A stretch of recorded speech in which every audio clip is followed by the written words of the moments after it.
जी जनाब, अस्सलाम वालेकुम वरहमतुल्लाहि वबरकातुहू। उम्मीद करते हैं कि आप लोग सब ठीक ठाक होंगे, फ़र्स्ट क्लास होंगे, मज़े में होंगे, फिटफाट होंगे और जहाँ भी गए होंगे अपनों के साथ खैर आफियत के साथ होंगे। और जनाब हमारे प्रोग्राम सिटी 10 आप देख रहे होंगे। जनाब अली मैं हूँ आपका मेज़बान अज़हर अली बेग आपने खिदमत में हाजिर है। और अल्लाह ताला के बेहद एक मरतबा फिर शुक्र अदा करेंगे उस परवरदिगार जिससे कुल कायनात को तख्लीक किया। अल्हम्दुलिल्लाह आज हम आपकी सामने मौजूद हैं और आप अपने घरों में खैर आफियत के साथ मौजूद होंगे और अपनी ज़िंदगी का एक मरतबा फिर नया दिन, नया आगाज़, सुबह सुबह के आगाज़ में आप रमा दमा हैं और प्लानिंग्स हैं। प्लानिंग्स में क्या क्या शामिल हैं, आपके घर में क्या हो रहा है, यकीनन कोई तब्दीलियाँ हो रही हैं, कहीं घर बन रहा है, कहीं घर में शादियाँ हो रही हैं, कहीं मायूँ हैं, कहीं मेहंदी है, कहीं बर्थडे सेलिब्रेशन है, तो आज कहीं दावतें शावतें भी हो सकती हैं। लेकिन पीर का दिन एक ऐसा दिन होता है जो कि हमने ये दिन पूरा गुजार दिया होता है हफ्ता इतवार, और उसके बाद पीर का दिन भी एक होता है जो कि स्टार्टिंग डे होता है, वीक का शुरुआत होती है। शुरुआत में जो है वो आप कहते हैं यार आज जो है वो आज फ़लाँ ड्रेसिंग करके जानी है, आज फ़लाँ कपड़े पहने, रात भर प्रेस वगैरह कर लेते हैं, करवा लेते हैं और फिर सुबह की तैयारी में मशगूल हो जाते हैं। और फिर सुबह सुबह में बहुत से जो है हमारे फादर्स जो हैं, हमारे अब्बा जी जो हैं, अबू जी जिसे कहते हैं, डैडी पापा, तो वो जो है सुबह सुबह बच्चों को छोड़ रहे थे स्कूलों में और वहीं से रमा दमा स्पीड में जनाब अली अपने ऑफिस की जानिब रमा दमा हो जाते हैं और सिलसिले को बढ़ाते हुए फिर दिन का आगाज़ हो जाता है। जनाब अली तो एक मतलब फिर अल्लाह का बेहद शुक्र अदा करेंगे, सब्र करें, शुक्र करें और भरोसा रखें।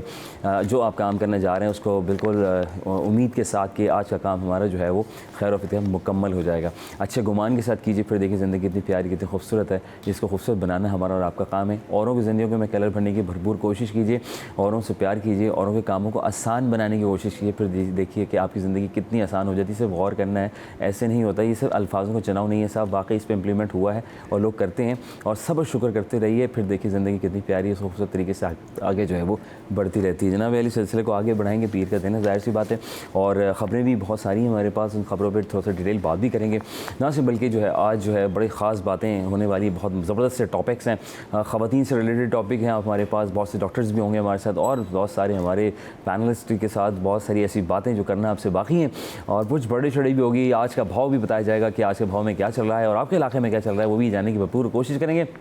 कॉल भी कर सकेंगे क्योंकि हम वो नंबर भी हमारे जो है प्रोड्यूसर साहब जो है उनकी टीम साहब वो इस नंबर को चलाएगी, स्क्रीन पे वक्तन वक्तन चलाएंगे ज़्यादा। लेकिन शुरू का जो हमारा जो घंटा होता है बड़ा ख़ास घंटा होता है और इसमें सारी खबरों पे तफसीली गुफ्तगू की जाती है। तो हम बात करेंगे सूरह बकरा आयत नंबर 286। थोड़ा सा मैं देता चलूँ, उसमें गुफ्तगू करते चलें जनाब अली के नाम वजह तस्मिया। अच्छा, सूरत का नाम जो है, इस सूरत का नाम जो है बकरा है, इसलिए है कि इसमें एक जगह गाय का जिक्र आया है। बकरा के हर सूरत में इस कदर वसी मज़ामीन बयान हुए हैं कि इनके लिए मज़मून के लिहाज से जामे उन्वानात तजवीज़ नहीं किए जा सकते। अरबी ज़बान अगरचे अपनी लुग़त के एतबार से नहायत मालदार है, जो बात है बड़ी रिच है जनाब अली, और मगर हर हाल में इंसानी ज़बान ही है। ज़ाहिर इंसान जो ज़बानें भी बोलता है वो इस कदर तंग और महदूद हैं कि वो ऐसे अल्फाज या फ़िक्रे फराहम नहीं कर सकती जो इन वसी मज़ामीन के लिए जामे उन्वान बन सकते हैं। इसलिए नबी करीम सल्लल्लाहु अलैहि वसल्लम की ताला रहनुमाई से कुरान की बेशतर सूरतों के लिए उन्वानात के बजाय नाम तजवीज़ फरमाए जो महज अलामात का काम देते हैं। इस सूरत को बकरा कहने का मतलब ये नहीं है कि इसमें गाय के मसले पर बहस की गई है, बल्कि इसका मतलब सिर्फ ये है कि वो सूरत जिसमें गाय का जिक्र आया है।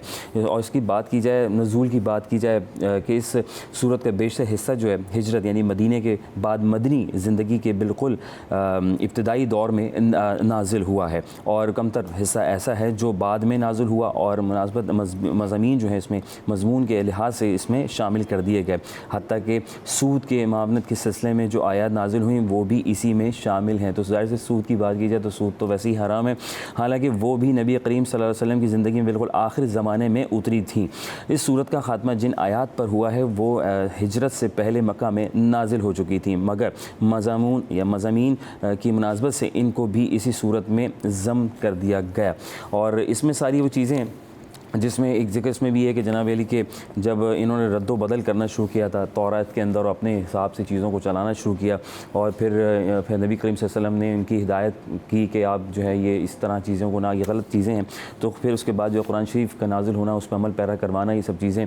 तो बात सिंपल सी है, ज़िंदगी बड़ी प्यारी बहुत खूबसूरत है, तो इस खूबसूरत को बनाएँ और जो कुरान मजीद में लिख दिया है उस पर अमल पैरा होना है। जो पहले किताबें थीं वो आई ख़त्म हो गई, उसके बाद अब जो है वो हमारा कुरान मजीद है। हज़रत मोहम्मद मोहम्मद सल्लल्लाहु अलैहि वसल्लम पर जो हुआ है नाज़िल न से, बल्कि उस पर अमल पैना बहुत ज़रूरी है साहब।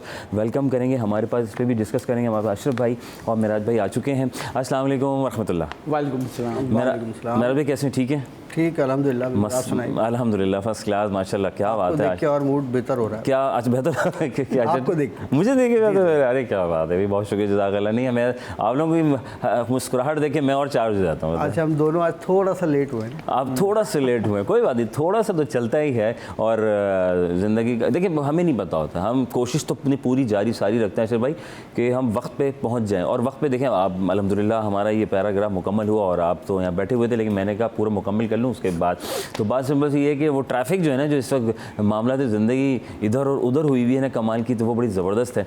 तो आज का दिन कैसा, फिर उम्मीद पूरी है? अच्छा, ज़बरदस्त। उम्मीद पे दुनिया कायम है। हम भी इसी उम्मीद पे घर से निकलेंगे आज। भरपूर काम करेंगे, भरपूर खबरें जो हैं वो देंगे। ठीक है, अब बाकी अल्लाह मालिक की कोशिश, अपनी कोशिश पूरी करें। ये लोग कोशिश नहीं करते, कहते यार काम नहीं हुआ। ना, कोशिश अपनी पूरी करनी चाहिए किसी भी काम में हो। आपके घर का काम हो, ऑफिस का काम हो, या कोई भी रिलेटेड आपके मामलात हो, कोशिश आपको पूरी करनी चाहिए ताकि आपका दिल मुतमईन रहे कि हाँ यार मैंने कोशिश ज़रूर की थी। अच्छा भाई, हफ्ता कैसा गुजरा, यानी कि वीकेंड अभी गुजरा? अच्छा, ज़बरदस्त था। वो शेयर करूँ, मेरी बेटी का कल मतलब संडे को सुबह उठ गया, मैं उठता नहीं तो पूरे हफ्ते काम कर रहे होते हैं, तो सुबह 8 बजे उठा दिए। तो बेटी का ताइक्वांडो का इवेंट था। अच्छा, तो स्कूल में क्लास 3 में माशाल्लाह वो तो स्टार्ट में जो ताइक्वांडो के जो होते हैं वो स्टेप किए, उसके बाद वुड ब्रेकिंग थी ना, तो बच्चों की थी लाइन माशाल्लाह। वो 3 बच्चे थे आगे, उन्होंने मतलब ट्राई की। सेकंड ट्राई में उनको ये गई, तो ये इनको घर में भी प्रैक्टिस हो रही थी, हमारे ऊपर भी प्रैक्टिस हुई। तो उन्होंने पहली सुबह 8 बजे प्रैक्टिस करवा दी उन्होंने आपके ऊपर।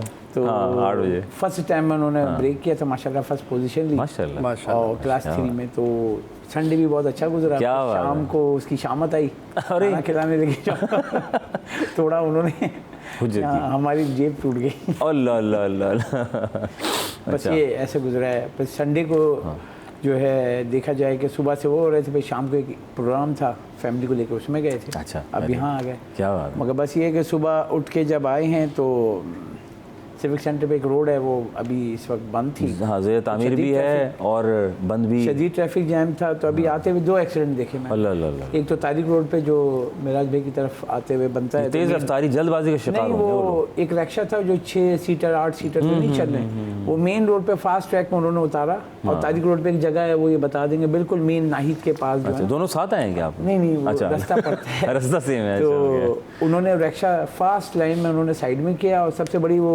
जो भी खातून थी वो लेफ्ट साइड से उतरी, यानी कि जहाँ से ट्रैफिक आ रहा था। तो बाइक वाले ने उनको हिट किया। ठीक, फिर वो गिरे भी, तो ट्रैफिक उसमें भी जैम हुआ। तो ये है कि हम जल्दबाजी में गलत फैसले करते हैं, लेकिन इस वक्त सुबह जो है ना, बिल्कुल गाड़ी जो है ना, बिल्कुल दोनों हाथ से स्टीयरिंग पकड़ के स्लो चलानी चाहिए, 40 से ऊपर नहीं जानी चाहिए। सही बात है। तो आप भी सेफ रहेंगे, दूसरे लोग भी सेफ रहेंगे। लोग सेफ्टी ज़रूरी है। हमारे हेलमेट नहीं पहनते, हेलमेट उतारने और टंकी पे रख लेते हैं मोटरसाइकिल वाले। हज़ार माजत के साथ आप लोग ना क्या करें, फ़ोन भी लगा हुआ होता है। हाँ, फ़ोन भी। अच्छा, वो फ़ोन भी ना वो ऐसे करके हेलमेट में साइड करके ऐसे करके इन्होंने रखा है ना हम लोग। हाँ, एक साहब को मैं देखा, वो मेराज भाई वो गाड़ी में बैठ के सारे काम कर रहे हैं, चने भी खा रहे हैं और शूज़ भी उतार रहे हैं ऑफिस से वापसी में। देख रहा हूँ कर क्या रहे हैं, सिग्नल पे हम खड़े हुए, हम देख रहे हैं अंकल फुल एक्टिविटी में लगे हुए हैं, बाल भी बना रहे हैं, आईना में देख रहे हैं, गेयर लगा के गाड़ी भी चला रहे हैं। मतलब यार मिस्टर बीन वाली फीलिंग मुझे वो थोड़ा जो हमें याद है, मिस्टर बीन देखते थे उसमें ऐसा होता था। वो सब कुछ कर रहे हैं, वो तो कपड़े भी बदल देते हैं। कपड़े बदल रहे हैं, है ना। तो सर ये बताएं, फेवरेट कार्टून, वैसे बच्चे भी, फेवरेट कार्टून कौन सा रहा है आपका? Tom and Jerry. Tom and Jerry, क्या बात है। अच्छा भाई, आप टॉम एंड जेरी, ये तो हमारा मतलब है ना बचपन सदाबहार। Tom and Jerry, Donald duck. देखिए पहले जो है ना, से पीटी भी हुआ करता था। जी हाँ। तो मुझे अच्छी तरह याद है, सुबह जब स्कूल जा रहे होते थे तो स्कूल जाने से कोई 5-10 मिनट पहले कार्टून का प्रोग्राम मुस्तफा तारड़ साहब था, पहला मॉर्निंग शो। जी हाँ। तो उसमें वो कार्टून देख के निकलते थे, बस इतना याद। अच्छा, वो कैसे बिल्कुल ऐसे बताते थे जैसे वो हमें देख रहे हैं। अच्छा, हाँ भी तो बच्चों कार्टून में दिखा रहा हूँ, उसके बाद आप फ़ौरन, टाइम नहीं है, स्कूल लेट हो रहे हो, तो जल्दी से कार्टून देख लो और मैं तुम्हारे लिए बड़ा ख़ास कार्टून लेकर आया हूँ, बस जल्दी से देखो, फ़ौरन जाओ। जब जैसे ही फ़ौरन आते थे फिर वैसे ही कहते थे, हाँ अब देख लिया ना, चले जल्दी से फटाफट जल्दी बैग उठाओ, जल्दी शाबाश, जैसे वो हमारे यहाँ हैं। अच्छे एंकर थे, है ना, बहुत सही एंकर, पढ़े लिखे और सुलझे हुए, बहुत ज़्यादा किताबें भी लिखी है उन्होंने काफ़ी। अभी भी हैं, बच्चे बड़े हो गए। नहीं, वो उस वक्त थोड़ा सा ज़्यादा फेमस थे, अब थोड़ा सा मेरे ख्याल में आना चाहिए पुराने लोगों को। अशरफ भाई, जो हमारे पुराने अदाकार हैं या सहाफ़ी जितने सीनियर जो ऑन स्क्रीन पढ़े, तो पढ़े लिखे लोग जो है ना हमारे अब ज़रा कम मशहूर होते हैं, मैं देखा हूँ माज़रत के साथ। ऐसे ही है। कोशिशें हैं अब सबके अपने अपने वो हैं, लेकिन मैं देखूं बचपन से मुझे बहुत याद है, एक वो जो नीलाम घर होता था, ओए होए, तारिक अजीज वाह वाह वाह, इंफॉर्मेशन देते थे। हाँ हाँ, और वो आज भी याद है बहुत सारी चीज़ें कि ना वो दिमाग में घूमती हैं, और उनका स्टाइल इब्तिदा है रब जलील के बाबरकत नाम से, सुनती आंखों देखते कानों को तारिक अजीज का सलाम है। आज है मौका सुहाना इधर फरजाना, आज मैंने थोड़ा तब्दील कर दिया, मुझे पता है देखती आंखों सुनते कानों ही है, इसका मतलब है कि लोग एक्टिवेट हो चुके हैं। डिश वाटर कूलर आपके साथ जाएगा। वो यार बड़ा एक होता था, सॉरी मैंने ट्रिब्यूट दिया है उनके छोटा सा, अल्लाह ताला उनकी गरीक रहमत करे जनाब अली। तो हाँ प्लीज़, नहीं सवाल बड़े ज़बरदस्त होते थे सर उनके। इंफॉर्मेशन, हाँ इंफॉर्मेशन देते। इस वक्त अभी देखें जो मुझे मतलब वो घर पे भी बहस होती है, फैमिली में भी। तो अभी आजकल जो चल रहे हैं शो, तो मतलब अल्लाह माफ़ करे, ऐसे लगता है भीख मांग रहे हैं। अल्लाह के वास्ते मोटरसाइकिल दे दो, अल्लाह के वास्ते ये दे दो, अल्लाह के वास्ते ये दे दो। सही, मतलब देखें अल्लाह ताला सब देने वाला है, ठीक है, और हमें उसी से ही मांगना चाहिए। नियत होती है सबकी, लेकिन वहाँ पे क्या होता था, वो ऐसे फ्री में नहीं बांटते थे। जी जी, वो ऐसे करते आप you have to do some activity ना। सर वो मुशायरा तकरीरी मुकाबला और नौ बिहाता जोड़े का आना, टीमें आती थी, वाटर कूलर का जाना, स्कूल की कॉलेज की वो सवालात होते थे, जो जीतता था बदर, और वो मतलब एक वो इंफॉर्मेटिव वो होता था। जी हाँ जी हाँ, अभी वो नहीं है। नहीं है। अभी अगर आप देखें कि कोई चीज़ वो हो रही है तो बहुत चेंज है आया है। मतलब वही नीलाम घर स्टार्ट हुआ था, लोगों को तोहफा देने का, इंफॉर्मेशन देने का, वो आज तक सिलसिला चल रहा है, क्योंकि वो तो बानी है उसके। जी हाँ जी हाँ। और अभी जो देखते हैं, तो अभी जो सिलसिला है सर, वाटर कूलर कभी जीता आपने? नहीं, वो कभी जाने का इत्तेफाक हुआ है? नहीं, वाटर कूलर नहीं, स्कूल में इवेंट था बच्चों का। तो उसमें गए तो मेरे बेटे, हाँ उसी में होता था वैसे जो इवेंट होते थे तारिक अजीज के प्रोग्राम की वजह से स्कूलों में वैसे इवेंट करवाए जाते थे। तो उसका माशाल्लाह नाम आया था। तो बाइक 70 निकली थी बेटी की ना। और बाकी इवेंट में मैं कभी शो में गया नहीं। ये है कि लोगों को, अगर हम लोग मीडिया में जैसे, तो हर कोई फ़ोन कर दिया वो पास दिलवा दो। मैंने कहा हमारा है नहीं है, हम लोग न्यूज़ से हैं, वो इंटरटेनमेंट है। तो ये है कि जैसे रमज़ान में होता है तो सब पीछे पड़े हुए थे ना, फ़ोन करके पास दिलवा दो यार। वो 2 ही शो पास तो दिलवा देंगे। क्या सवालात की तैयारी है? जनरल नॉलेज, दीनी पॉइंट ऑफ व्यू से सवालात क्या करते थे ज़माने में सर? अब तो बस इधर उधर के सवालात होते हैं मेरा। अब तो इधर उधर की बातें होती हैं। अगर आप शोज़ को देखें तो थोड़ा सा वो ऐसा लगता है कि उसका बेस लालच है। हाँ, देना दिलाना, और मतलब कोई बुरा ना माने इस बात का। लेकिन इन्होंने भी सही कहा कि अब जैसे रमज़ान आ जाएंगे ना, तो अब रमज़ान में जो हमारे आसपास जानने वाले दोस्त हैं, बाब हैं, रिश्तेदार भी हैं उसमें शामिल, तो वो कहते हैं जी उसके पास दिलवा दो। फिर हम उनको कहते हैं जी हमें तो नहीं मिलता, लेकिन हमने ये सुना है कि आप सोना खरीदेंगे तो मिल जाएगा। तो इस तरह के कोई मामलात होते हैं। तो बहरहाल वो लालच का आंसर भी है। अच्छा, ऐसा लगता है कि इन सारी बातों से एक तरफ अगर हट के बात की जाए तो एंटरटेनमेंट तो है। एंटरटेनमेंट अगर आप उसको देखेंगे तो आप कम से कम आपका आधा घंटा पौना घंटा जो है ना, वो आप निकल जाता है, उसमें मुनामिक रहेंगे, आप देखते रहेंगे। हाँ जी। अच्छा, रमज़ान ट्रांसमिशन का जब नाम आता है तो मरहूम डॉक्टर आमिर लियाकत हुसैन का नाम याद आता है। अल्लाह उनके बरी रहमत जन्नत में आला मकाम दे। वो भी एक नया ट्रेंड सेट लेकर आए थे, यानी ट्रांसमिशन का। एक मॉर्निंग शो का मुस्तसिल हुसैन तार साहब जो मॉर्निंग शो करते थे, आगाज़ हुआ था पाकिस्तान टेलीविज़न से, और उसके बाद हम देख रहे थे और जो गेम शो था तारिक अजीज़ साहब का था, और उसमें कसौटी भी एक आया करता था PTV पे, बड़ा लाजवाब होता था। फिर वो घरों में, स्कूल्स में एक दूसरे को पर्ची बना, गाजी सलाउद्दीन हैं, हाँ गाजी सलाउद्दीन बे उबैदुल्लाह बेग साहब हुआ करते थे उसमें, बड़ा ज़बरदस्त तरीके से। नहीं, बहुत कुछ है। जैसे अभी हमारी फैमिली में होते हैं, जैसे कोई बर्थडे के बड़ी कर रहे होते हैं, तो नहीं है वो जो चेयर, क्या बोलते हैं उसको, म्यूजिकल चेयर, गाना चल के सब बड़े बुजुर्ग सब वो करते हैं। और कोई अगर बड़े वाले हमारे 1-2 हैं कज़न फर्स्ट, तो वो ऐसे हैं बच्चे बन जाते हैं वो। और कुर्सी पे मतलब वो धक्का, क्योंकि हैवी है, कुर्सी पे धक्का है ना, वो 6.3 हाइट है। अच्छा, और हैवी भी है ना, वो हल्का सा धक्का बंदा ही उधर चला जाता है। मेरे साथ तो बहुत होता है। क्या बात है, उनसे लग नहीं सकते क्योंकि हाइट वाइट में। मैंने कहा भाई हम सर ये फिजिकल गेम बड़े मज़ेदार थे सर। ये भी मोबाइल फ़ोन की दुनिया में हम डिजिटलाइज होते जा रहे हैं, लेकिन फिजिकल से हमारी बहुत फिजिकल एक्टिविटी बच्चों में बहुत अच्छी नशुमा थी। बहुत कम हो गई है वो अब, क्योंकि ज़्यादातर बच्चे गेमिंग पर लगे होते हैं। ठीक है ना, पहले वो क्रिकेट खेलने के लिए जाते थे, हॉकी खेलते थे, मुख्तलिफ बैडमिंटन की एक्टिविटी हो जाती थी, टेनिस की एक्टिविटी होती थी, लेकिन वो अब आहिस्ता आहिस्ता बहुत ज़्यादा कम होती जा रही है। और देखिए, बहैसियत वालिदैन ये फ़र्ज़ तो हमारा भी है कि समझाएं। तो मैं भी, ये कल ही की बात है, कल संडे था, तो एक तो आराम से सो के उठा, उसके बाद में जाहिर सी बात है दिन मेरा घर में गुजरा कल पूरा। तो बच्चों को मैंने कहा, मैंने कहा हर वक्त मोबाइल फ़ोन में लगे रहते हो भाई। तो नहीं, हमने अपना होमवर्क पूरा कर लिया, हमने सारी चीज़ें कर ली। मैंने कहा भाई एक्टिविटी ज़रूरी है, ठीक है। तो ये बहुत ज़रूरी है, एक्टिविटी होनी चाहिए। फिजिकल एक्टिविटी नहीं होगी तो आगे चल के इन्हीं को परेशानी होनी है बच्चों को। जो बात है जनाब, फिजिकल एक्टिविटी बहुत ज़रूरी है और सारे गेम्स खेलें। वैसे तो बच्चे स्पोर्ट्स से बड़ा लगाव रखते हैं और स्पोर्ट्स की एक्टिविटी में जारी सारी स्कूल्स भी एक्टिविटीज़ करवाते रहता है, लेकिन मोबाइल इस्तेमाल करें, लेकिन इतना नहीं कि अपने मौसम का हाल बहुत ज़रूरी है। शाम में पंखे की हवा भी रात में थोड़ी सी ठंडी लगने को है, तो जानते हैं कि आज का दर्जा हरारत जो है, हरारत कितना रहेगा। तो इस दर्जा हरारत में रहते हुए आज 28 यानी 11 बजे से लेकर 2 बजे तक जो है 33 डिग्री सेंटीग्रेड, ये 33 से नीचे नहीं आ रहा। ये ना नवंबर नीचे नहीं आएगा, 28, 29, 31, 32, 33 लाइक मतलब रात में कम हो जाता है। रात में कम हो जाता है और सुबह फजर के टाइम अगर आप उठें तो उस वक्त कम होता है, लेकिन उसके बाद जो ये आती है माशाल्लाह ऐसा लगता है कि हम कहाँ आ गए। ओके जनाब, अचानक जो है ना कौन सी गर्मी 12 मौसम में हमारे मिल जाते हैं। वफ़ा लेते हैं, वफ़े के बाद दोबारा से खिदमत होंगे सिटी 8 में आपके साथ साथ।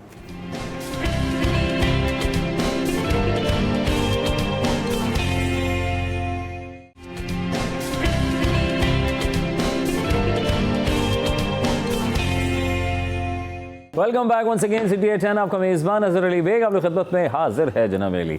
और उम्मीद तो दुनिया कायम है और अल्लाह ताला आज का दिन भी हमारा खैर आफियत के साथ गुजारे। तवक्कल अल्लाह करते रहिए और अल्लाह ताला की मजबूती से उनकी रस्सी को थामे रखिए। फिर देखिए ज़िंदगी कितनी प्यारी, हसीन और जमील है, इसको आगे बढ़ाते रहिए आप और औरों को भी। जनाब सिलसिले को आगे बढ़ाएंगे और अशरफ भाई हमारे साथ मौजूद हैं, अशरफ खान, ना सिर्फ बल्कि मिराज अख्तर साहब हमारे साथ मौजूद हैं।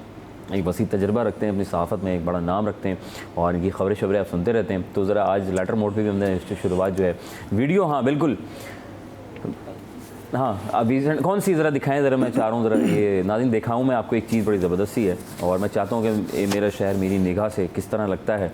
तो ये देखिए, ये मुबीना टाउन से आते हुए मुबीना अब्बुल इस्फ़हानी रोड का जगह है और मुबीना टाउन थाना तो साहब, और ये जा रहा है मद्रास चौक की जानिब। एक साहब ने हमें वीडियो भेजी है कि झूले वूले ग्रीन बेल्ट पे, पार्किंग ज़बरदस्त अंदाज में यहाँ पर, और ना सिर्फ बल्कि ये डेंटर पेंटर भी जो है, ये इन्होंने बताया शायद ये ख़त्म नबूवत चौक कहलाता है।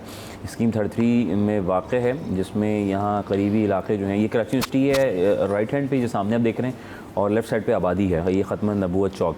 इस पे भी मार्केटिंग वगैरह बड़े तरीके से और आप देख रहे हैं, मैं भी मार्केटिंग वाली वीडियो भी आपको दिखाऊंगा कि कहाँ बड़ा ज़बरदस्त तरीके से ग्रीन बेल्ट में मार्केटिंग हो रही है। ना सिर्फ बल्कि ये कुछ तकरीबन 8-10 साल हो गए और ये सारी ग्रीन बेल्ट सफ़ा हस्ती से मिट चुकी है माजर के साथ। और ये डेंटर पेंटर सर्विस रोड के बाद अब ये मेन रोड पर भी ये आ चुके हैं। ग्रीन बेल्ट पर भी उन्होंने अपनी गाड़ी खड़ी कर दी है, शोरूम के गैराज के अंदर भी गाड़ी डेंटर पेंटिंग हो रही है। ना सिर्फ बल्कि ग्रीन बेल्ट पर आने के बाद अब ये रोड पर भी आ गए, आप ये देखें। और रोड बची कितनी है और रोड पे, अच्छा ये ग्रीन बेल्ट तो नाम ख़त्म ही हो गया इसके, तो अपने बेचारे के जो सारे ब्लॉक्स, ये ब्राउन बेल्ट हो चुकी है, सही बात है।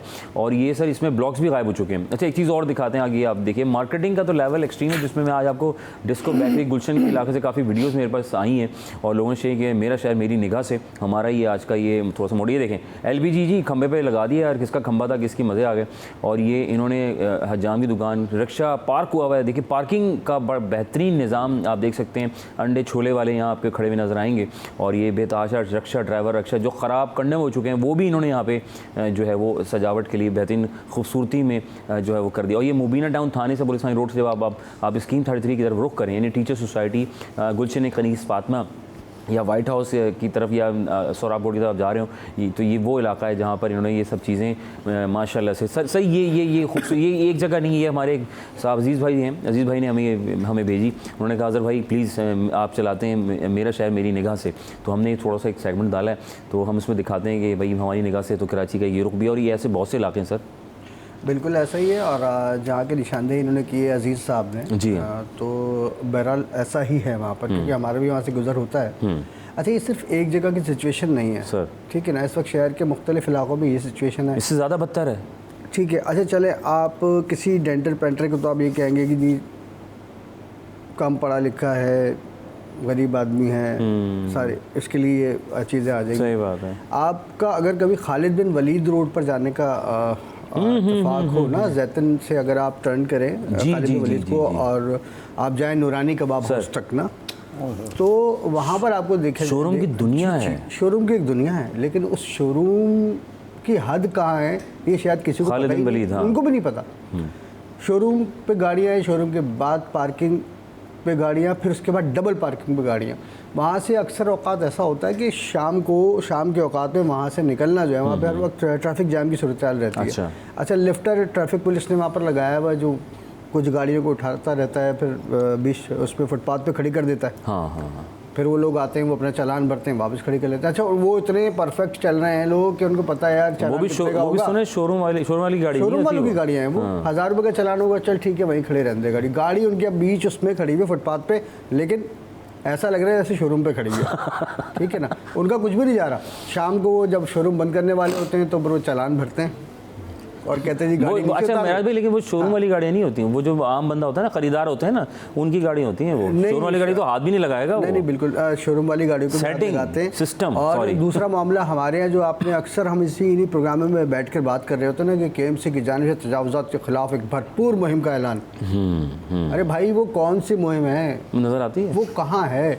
वो सिर्फ उसमें नज़र आती है जो वीडियो बना के भेजते हैं या फिर जो मीडिया को बुलाकर दिखाते हैं।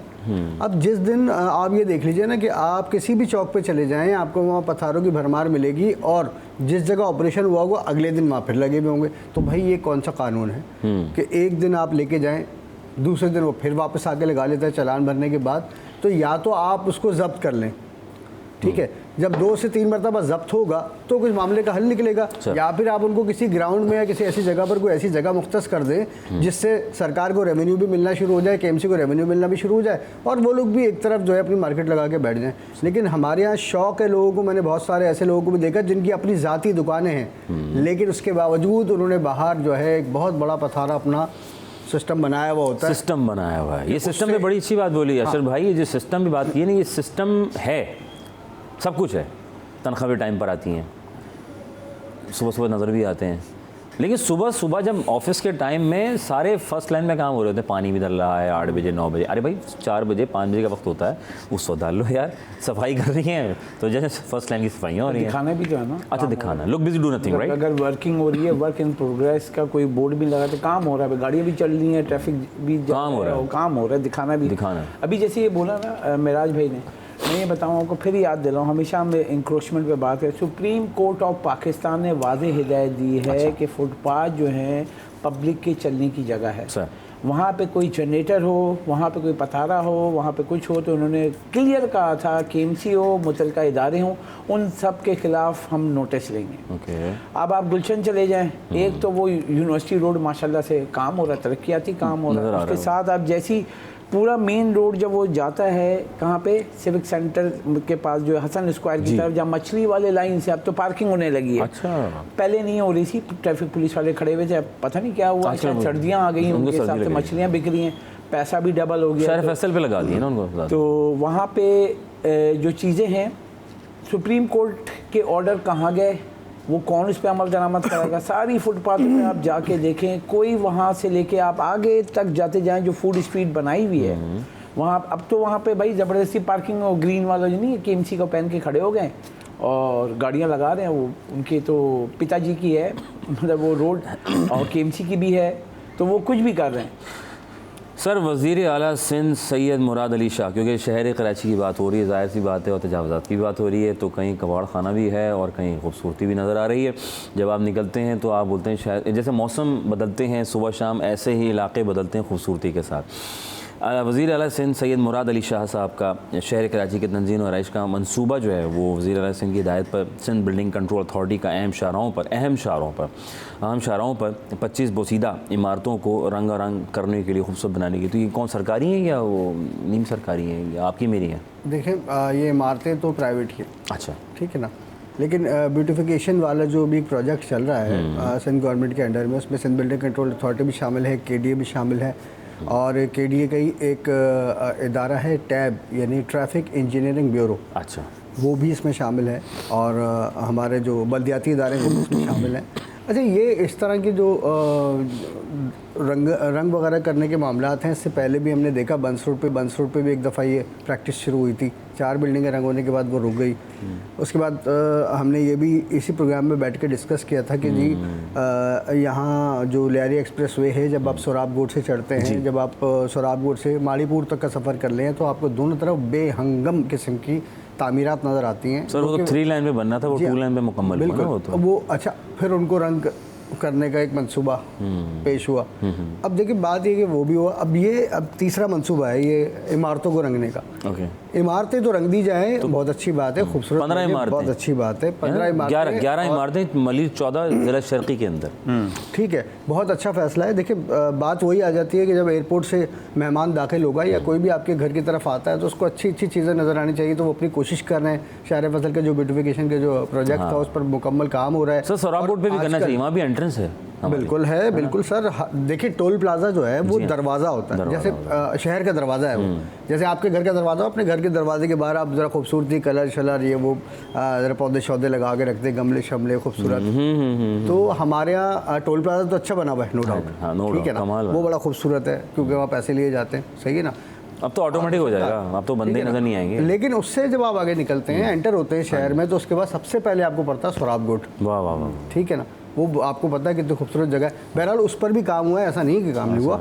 उसकी एक बेल्ट थी पूरी, अगर लेफ़्ट साइड पे आप देखते पहले तो वो वहाँ पर तजावुज़ात और चीज़ों की भरमार थी। अब उसको थोड़ा सा उन्होंने क्लियर करवाया है। लेकिन मैं साथ साथ ये कहूँगा कि सीएम साहब की ज़रिए हिदायत अगर ये काम हो रहा है ब्यूटिफिकेशन का तो ये बहुत अच्छी बात है। लेकिन ये जो तामीरात बता रहे हैं, मखदूश इमारतें बता रहे हैं ना, ये मखदूश इमारतें, तो मखदूश इमारतों की तादाद इस कराची शहर में आई थिंक 4,500 के करीब है पूरे शहर में। तो उनको भी एक तरफ करके फैसला कर लें कि भाई गिराना है, रखना है, क्या करना है, उसको भी देख लें। और शहर की खूबसूरती पर तवज्जो की बहुत ज़रूरत है। जाहिर सी बात है, हम लोग खुद जब निकलते हैं तो शहर को देख के मज़ा आना चाहिए यार। ऐसा नहीं है कि शहर को देखने के बाद आप खुद ही बोल रहे हो यार क्या मुसीबत है, ठीक है ना, हम तो बासी है ना यहाँ के, तो ऐसा होना चाहिए, अच्छा लगे जनाब अली। अब ब्रेक से आने के बाद ब्रेक पे जा रहे हैं और फिर बात करेंगे महंगी बिजली से परेशान शहरियों के लिए एक अच्छी खबर आ गई, सोलर पैनल के हवाले से अरशद खान से बात करेंगे। लेकिन ब्रेक के बाद बताएंगे कि सोलर कितना सस्ता हो गया, फिर आप सोलर लगवा लीजिए और बचत ही बचत कीजिए। ब्रेक के बाद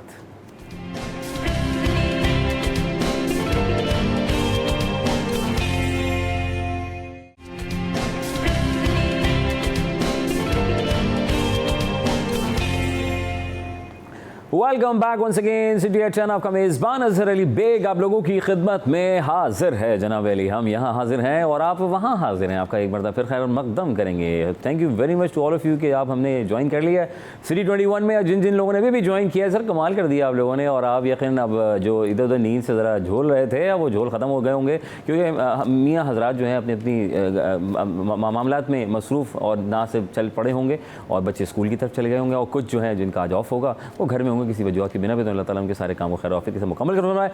तो जनाब इस सिलसिले को आगे बढ़ाएंगे और हर चीज़ महंगी हम बातें करते रहते हैं, महंगा तो करते हैं, लेकिन मतलब है कि हमें कुछ करना पड़ेगा। अब कुछ करना पड़ेगा, वही गाना भी सुना होगा आपने। तो बात यह कि अब कुछ करना पड़ेगा, तो कुछ करने के लिए हमें अपनी सिक्योरिटी के लिए भी एक सिक्योरिटी गार्ड चाहिए होगा, और अगर हमें पानी मंगवाना तो पानी का टैंकर भी हमें मंगवाना होगा, और ये सब चीज़ें तो चलती रहती है, पार्ट ऑफ लाइफ। लेकिन ये है कि एक अच्छी चीज़ ये है कि जो सोलर पैनल्स जो हैं, सोलर पैनल जनाब वाली, तो आप सोच रहे हो यार बिजली बड़ी महंगी हो गई, सस्ती मैं क्या करूँ, तो इतने सस्ते हो गए हैं कि जहाँ 70,000 रुपये 50,000 रुपये का जो पैनल था आज वो कहाँ पर आ चुका है पिछले साल, ये 1-1.5 सालों में। अशर भाई कमाल हो गया। तो मतलब जी मेन ये देखें कि इस वक्त हर कोई महंगी बिजली से परेशान है और मुसलसल देख रहे हैं उसकी कीमतें गिर रही। सोलर पैनल, जी हाँ, सिर्फ ये पैनल की बात कर रहे हैं हम, बाकी चीज़ें इन्वर्टर और दूसरी चीज़ें उनकी कीमत बढ़ गई है, वो डबल हो गई है क्योंकि उसकी डिमांड बढ़ गई है। अब सोलर आपने इतना इंपोर्ट कर लिया है और साथ में इंटरनेशनल मार्केट में भी गिर गई उसकी कीमत। तो जो सोलर पैनल जो अभी अपडेट है, ये 585 वाट का जो सोलर पैनल था वो मतलब 17,100 रुपये पर आ गया। मार्केट का रेट बात कर रहे हैं पब्लिक के लिए। और 180 वाट वाला जो छोटा जो लोग लगाते हैं दुकानों के लिए, उसके लिए वो आ गया है 6,000 रुपये कम हुआ, 5,500 रुपये का आ गया है। तो 11-11,500 की जो चीज़ थी 5,500 में आ गई। और अगर हम देखें इसके साथ इन्वर्टर लगता है, बाकी जो दूसरी चीज़ें, क्योंकि वायरिंग और इन सब की कीमत बढ़ गई है। अब ये है कि मेन जो सोलर के लिए जो लेते हैं, ये हम बात करते हैं कि फ्री हो गई बिजली, फ्री नहीं होती, ये कॉस्ट होती है कि हमें पे करना पड़ता है। और इनिशियल के वो जो जहाँ पे सोलर पैनल लगता है उसका जाला बनवाना होता है लोहे का, अच्छा, फिर उसके इन्वर्टर लेना होता है, फिर उसकी सारी वायरिंग होती है, फिर अगर आपको बैटरी लेनी तो बैटरी की कीमत भी दुगनी हो गई है। और या आपको डायरेक्ट करना है, यानी कि दिन के दिन, यानी जब तक सूरज की रोशनी है आपने बिजली बनाई, फिर शाम को के इलेक्ट्रिक पे चले गए। तो इसके लिए ये है कि सोलर पैनल की प्राइस तो गिर गई, लेकिन इन्वर्टर और दीगर चीज़ें जो आपको लगवानी है उसकी कीमत अगर हम पिछले 2 सालों में देखें तो दुगनी हो गई है। अब ये है कि सोलर पैनल सस्ता हुआ है तो बिजली बहुत महंगी है।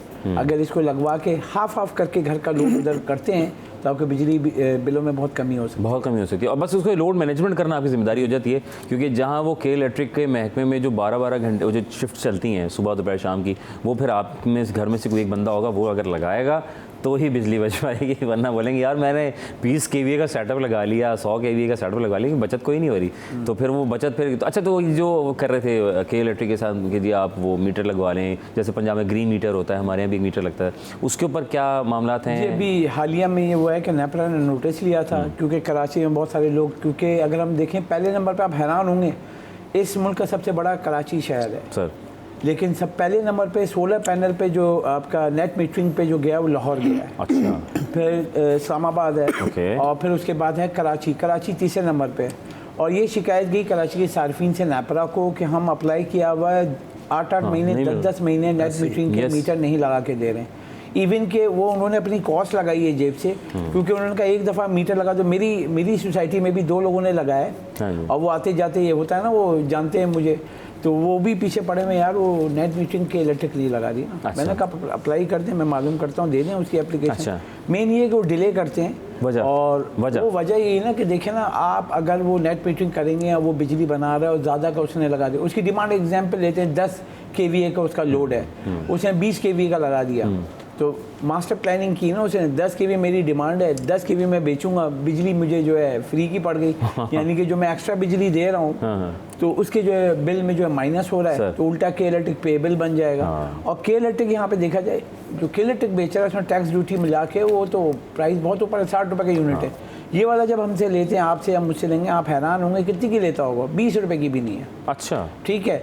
अब वो 20 रुपये का ये है कि उसमें आप चार्जेस होते हैं वो ये सारे वो भी माइनस होते हैं। अब हम तो बिजली बिल में तो इतने चार्जेस दे रहे हैं कि अब तो बिजली का बिल फाइनली देखते हैं कि उसको डिवाइड कर देते हैं यूनिट से, तो पर यूनिट आ जाता है, लेकिन सरचार्ज है, फ्यूल एडजस्टमेंट है, सब वो डालते रहते हैं। अब यहाँ सोलर कुछ भी नहीं है ना, आप अपनी बिजली बना रहे हैं। अब ये है कि जो मैं मार्केट में अभी देख रहा हूँ कराची में, जैसे 2 साहब हम बात करते हैं तो नेट मीटरिंग पर नहीं कह रहे अपना बनाओ, घर चलाओ, छोड़ो भाई वो कौन नेट मीटरिंग, क्योंकि एक साल अगर आप नेट मीटरिंग का नहीं देंगे, कनेक्ट नहीं करेंगे, तो होता ये है कि अगर आप उस पर गए तो वहाँ से वो जो चेकिंग है कि उनको पैसे भी भरने हैं, फिर वहाँ से वो लोड का इशू कर देते हैं। अच्छा। तो शिकायत ये आई कि ना जो कोई पीएमटी पे जो लोड आता है ना जी, तो 80% तक कैपेसिटी तक सोलर पैनल का लोड डाल सकते हैं, यानी कि इजाफी बिजली बना के जो देते हैं सिस्टम में जारी।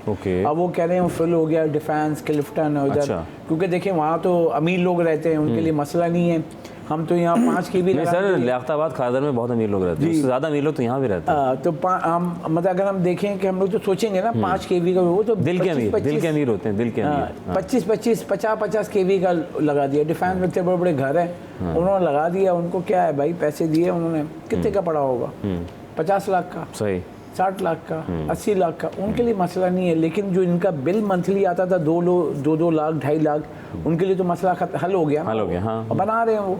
मेन ये है कि अगर आपकी बिजली की कॉस्ट ज़्यादा है तो गवर्नमेंट को एक प्लान लाना चाहिए बिजली की कॉस्ट कैसे कम हो। तो ये एक सबसे बड़ी वजह ये है कि जैसे आपने खुद का पानी नहीं है तो पानी खरीद लो, बिजली नहीं है तो जनरेटर लगा लो। ठीक है, आप बिजली महंगी है तो सोलर पैनल पे। सरकारी स्कूल में बच्चे नहीं पढ़ सकते क्योंकि वहाँ कपड़े जगह धुल रहे हैं, गाय बकरी बंधे हैं। घर में जो है कचरा है तो उसके लिए आपने पैसे दे रहे हैं और केएमसी को बिल में दे रहे हैं, और वो कचरे वाला आता है, आज भी आया है, वो लेके गया है, उसको तो पैसे दे रहा हूँ मैं मंथली। अच्छा। और केएमसी के बिल। लेकिन वो तो मुर्तज़ा आप साहब ने कहा था अगर आपका कचरा नहीं उठ रहा तो वो एक नंबर उन्होंने दिया है, उसके ऊपर आप कर सकते हैं। सर वो फ़ोन उठा लें, फ़ोन उठा लें। मिर्जाद भाई कभी फ़ोन मिलाया आपने? फ़ोन कचरा? सर मैंने नहीं मिलाया, लेकिन कुछ लोगों का कहना है कि उन्होंने मिलाया था फ़ोन। अच्छा। और लेकिन उसको जवाब ये मिला कि मुझ पर बहुत लोड है, अभी मैं शाम तक आता हूँ कचरा उठाने। जी हाँ। अब बात यह है कि हमारे यहाँ दावे ज़्यादा हैं, काम कम है, टैक्स देते हुए लोग क्यों परेशान होते हैं। सर आपने सोलर लगवाया आपने? मैं बिल्कुल सोलर लगवाने वाला हूँ, इत्तेफाक से कल ही। कितने केवी का प्लान है? मैं बस पाँच, ज़्यादा 6 के भी लगवाऊंगा। 6-7 में उसका जान छूट रीज़न जाएगी। ये है, जैसे अभी बात हो रही थी और अशरफ भाई बता रहे थे, सस्ता हो गया, लगवा लें। मैं प्राइवेट कंपनी है कि इलेक्ट्रिक, ठीक है। ठीक है, उसका धंधा हो रहा है मंदा।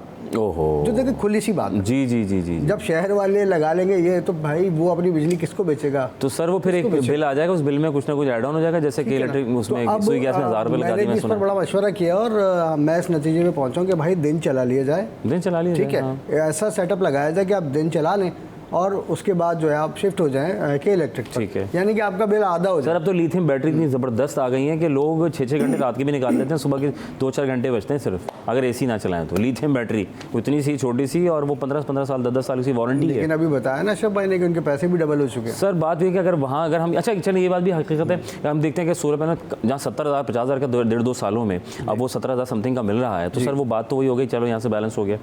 हाँ, वो है वही, हाँ हिसाब बात किताब तो वही पड़ेगा आपको। हाँ जी हाँ जी हाँ जी हाँ जी, हिसाब किताब वही पड़ेगा। आप कहीं से नहीं बच सकते सर, नहीं बच सकते ना नहीं, सर। ये नहीं, बात बताइए, बड़ी ज़बरदस्त खबर मेरे सामने आई है सर। ये जो है नकारा जहाज़ जो इधर से उधर किए जा रहे हैं, जैसे सऊदी अरब में हम देख रहे थे कि हमारे 3 खान साहब ने जो है, हमारे दिलेर जो है ड्राइवर, हमारे बड़ा नाम हुआ उनका कि उन्होंने जो है वो जद्दा से रियाद लेकर गए, क्योंकि उनका जो इवेंट होता है रियाद सीज़न जो होता है वहाँ पे बड़ा ज़बरदस्त होता है, और पाकिस्तानी जो गुलकार हैं, आर्टिस्ट जो हैं वहाँ जाके अपना टैलेंट, क्योंकि हर कल्चर को प्रमोट करते हैं, तो पाकिस्तानी कल्चर भी वहाँ ज़ाहिर बड़ा रिच है और अक्सरियत भी इनकी ज़्यादा है, इंडियन की और आपके पाकिस्तानी की। सर ये नकारा जहाज़ को काबिल इस्तेमाल बनाने के लिए मतलब दोबारा उड़ाएंगे क्या? नहीं उड़ाएंगे। तो इतना पहली बात पूरी करेंगे, फिर उसके बाद ज़रा पॉज देना ज़रूरी है, वो न्यूज़ चैनल होता है ना, ज़रा पॉज देना। अच्छा जनाब, तो नकारा तैयारे को काबिल इस्तेमाल बनाने के लिए दूसरा जहाज़ आज कराची से हैदराबाद चला गया। सर ये तो टिकट लगानी चाहिए, मैं बैठ के जाऊँ सर, तैयार तफरी भी हो जाए, मैं हैदराबाद भी पहुँच जाऊँ। क्या सीन है सर? ये तैयारा 160 फीट लंबा है, जिसकी 2011 में क्रैश लैंडिंग हुई थी। अच्छा देखिए, बहरहाल इसकी क्रैश लैंडिंग हुई थी। अब ये दूसरा तैयारा है जिसको बाय रोड लेके जाया जा रहा है, ठीक है ना। अच्छा, पहला जब तैयारा हमारे यहाँ से गया था तो वो सिचुएशन उस वक्त ऐसी थी कि पब्लिक पागल हुई हुई थी। सोशल मीडिया पे टॉप ट्रेंड बन गया, भाई लोग देख रहे हैं, मूवियाँ बना रहे हैं उसके साथ कि भाई तैयारा जो है वो ज़मीन पे जो है वो सफ़र कर रहा है, और वो भी ट्रेलर की मदद से। तो बहरहाल बड़ा अच्छा नज़ारा होता है, लोग जो है बड़ी शौक से इस चीज़ को देखते हैं, क्योंकि जहाज़ वैसे भी दूर से देखने को मिलते हैं ना। आप एयरपोर्ट भी जाएं तो ऊपर आप खड़े होंगे, देखते हैं आप। हाँ, तो उसके बाद दूर से देखते हैं। बचपन मुझे याद है ना, जहाज़ जाता था, हम खुदा हाफिज़ करते थे, बेटा अल्लाह हाफिज़। और जब आप सफ़र करते हैं तो जहाज़ को ज़्यादा बस करीब जाके एक दफ़ा आपको देखने का मौका मिलता है, उसके बाद आप अंदर, या फिर आपको एक टनल बना दी जाती है, डायरेक्टली आप अंदर चले जाते हैं। हाँ 14 पब्लिक के लिए तो खैर ये बड़ा अच्छा नज़ारा होता है और बहुत अच्छी बात है, ठीक है जी, ऐसा होना भी चाहिए। लोगों को मालूमात भी होनी चाहिए और ये भी पता होना चाहिए कि इस जहाज़ के साथ अगर कोई क्रैश लैंडिंग हुई थी 2011 में, तो उसके बाद ऐसा क्या मामला था कि ये दोबारा बन ही नहीं सका, ठीक है, काबिल इस्तेमाल नहीं रहा। क्योंकि मेरे जो मालूमात के मुताबिक बहुत एक बड़ी अमाउंट होती है, बहुत बड़ी कीमत होती है एक एयरक्राफ्ट की। तो ये एक कौमी नुकसान भी इसको आप कह सकते हैं कि ये हुआ और किसकी वजह से हुआ, इसके बारे में मालूमात होनी चाहिए। और पब्लिक तो खैर ऐसे अमल के लिए जो कि आज अगर ये जा रहा है तो बहुत ज़्यादा इंटरेस्टिंग मामला होता है देखने का, और अगर मुझे भी मौका मिले तो भाई मैं भी जाऊँगा। मैं भी ज़रूर जाऊँगा जनाब वैली। और जो है वो तकरीबन 60 टन वज़नी तैयारा है और ये जर्मनी टेक्नोलॉजी पे हामिल था, और इसको ट्रॉली के जरिए लेके जाएगा, घरों से और ठट्टा से के रास्तों से होता है जो है वो मुंतकिल किया जाएगा। तैयारे को 2 हिस्सों में मुंतकिल किया जाएगा, पर शर भी लगे उड़ेगा कैसे वो तो कहने का से परों का नहीं रखा जाएगा। अच्छा जी, बात कर रहे हैं ख़वातीन, आप सोच रही होंगी हमारी बहनें कि आज मैं क्या पकाऊँ, तो आज आपसे पूछेंगे तो जनाब अली, लिस्ट जो हमें कमिश्नर कराची की तरफ से मौसूल हुई है उसके एन मुताबिक मैं रेट आपको बता सकूँगा। जैसे कि टमाटर है 100 रुपये है, लेकिन मैंने कल 200 रुपये ख़रीदा है, और स्कीम 30 की बात कर रहा हूँ। आलू जो है मिनिमम जो है 60 रुपये है, मैक्सिमम 58। लहसुन की बात की जाए, एंटीबायोटिक मिनी जो है वो 530 रुपये, अदरक 550 रुपये है, नज़र ज़ुकाम के लिए अक्सर गला ख़राब हो तो उसके लिए अक्सर बेहतर शहद में ला के दिया जाता है। गाजर 50 रुपये है, तोरई जो है मिनी 70 रुपये है जनाब अली, और लौकी जो है मिनिमम 50 रुपये लौकी, और फूल गोभी, वाह वाह वाह। मिनी जो है वो मिनिमम 90 रुपये, खीरा 50 रुपये है, मैंने तो 120 रुपये लिया था कल, मुझे याद है। भिंडी जो है मिनिमम 200 रुपये है, प्याज 115 रुपये है, मैंने 250 रुपये किलो ली है। ये क्या हो रहा है? ये लोग बोलते होंगे ये क्या चला रहे हैं सुबह सुबह, है ना, बोल रही है ना, मुझे पता है आप बोल रही होंगी, आप भी बोल रही होंगी, ये जो लिस्ट है चला रहे हैं इसमें तो मैंने लिया ही नहीं कभी। सब्जी वाला गली में आते तो देता भी नहीं इस रेट में। अजय भाई तो पाव वाला रेट दिया है इन्होंने, ये पाव किलो आपने, आई थिंक हमने गलत लगा दिया। कल से बेटा पाव लगाना तुम्हें, पाव लगाना मतलब अब कल मैं पाव बताऊं, लगाना।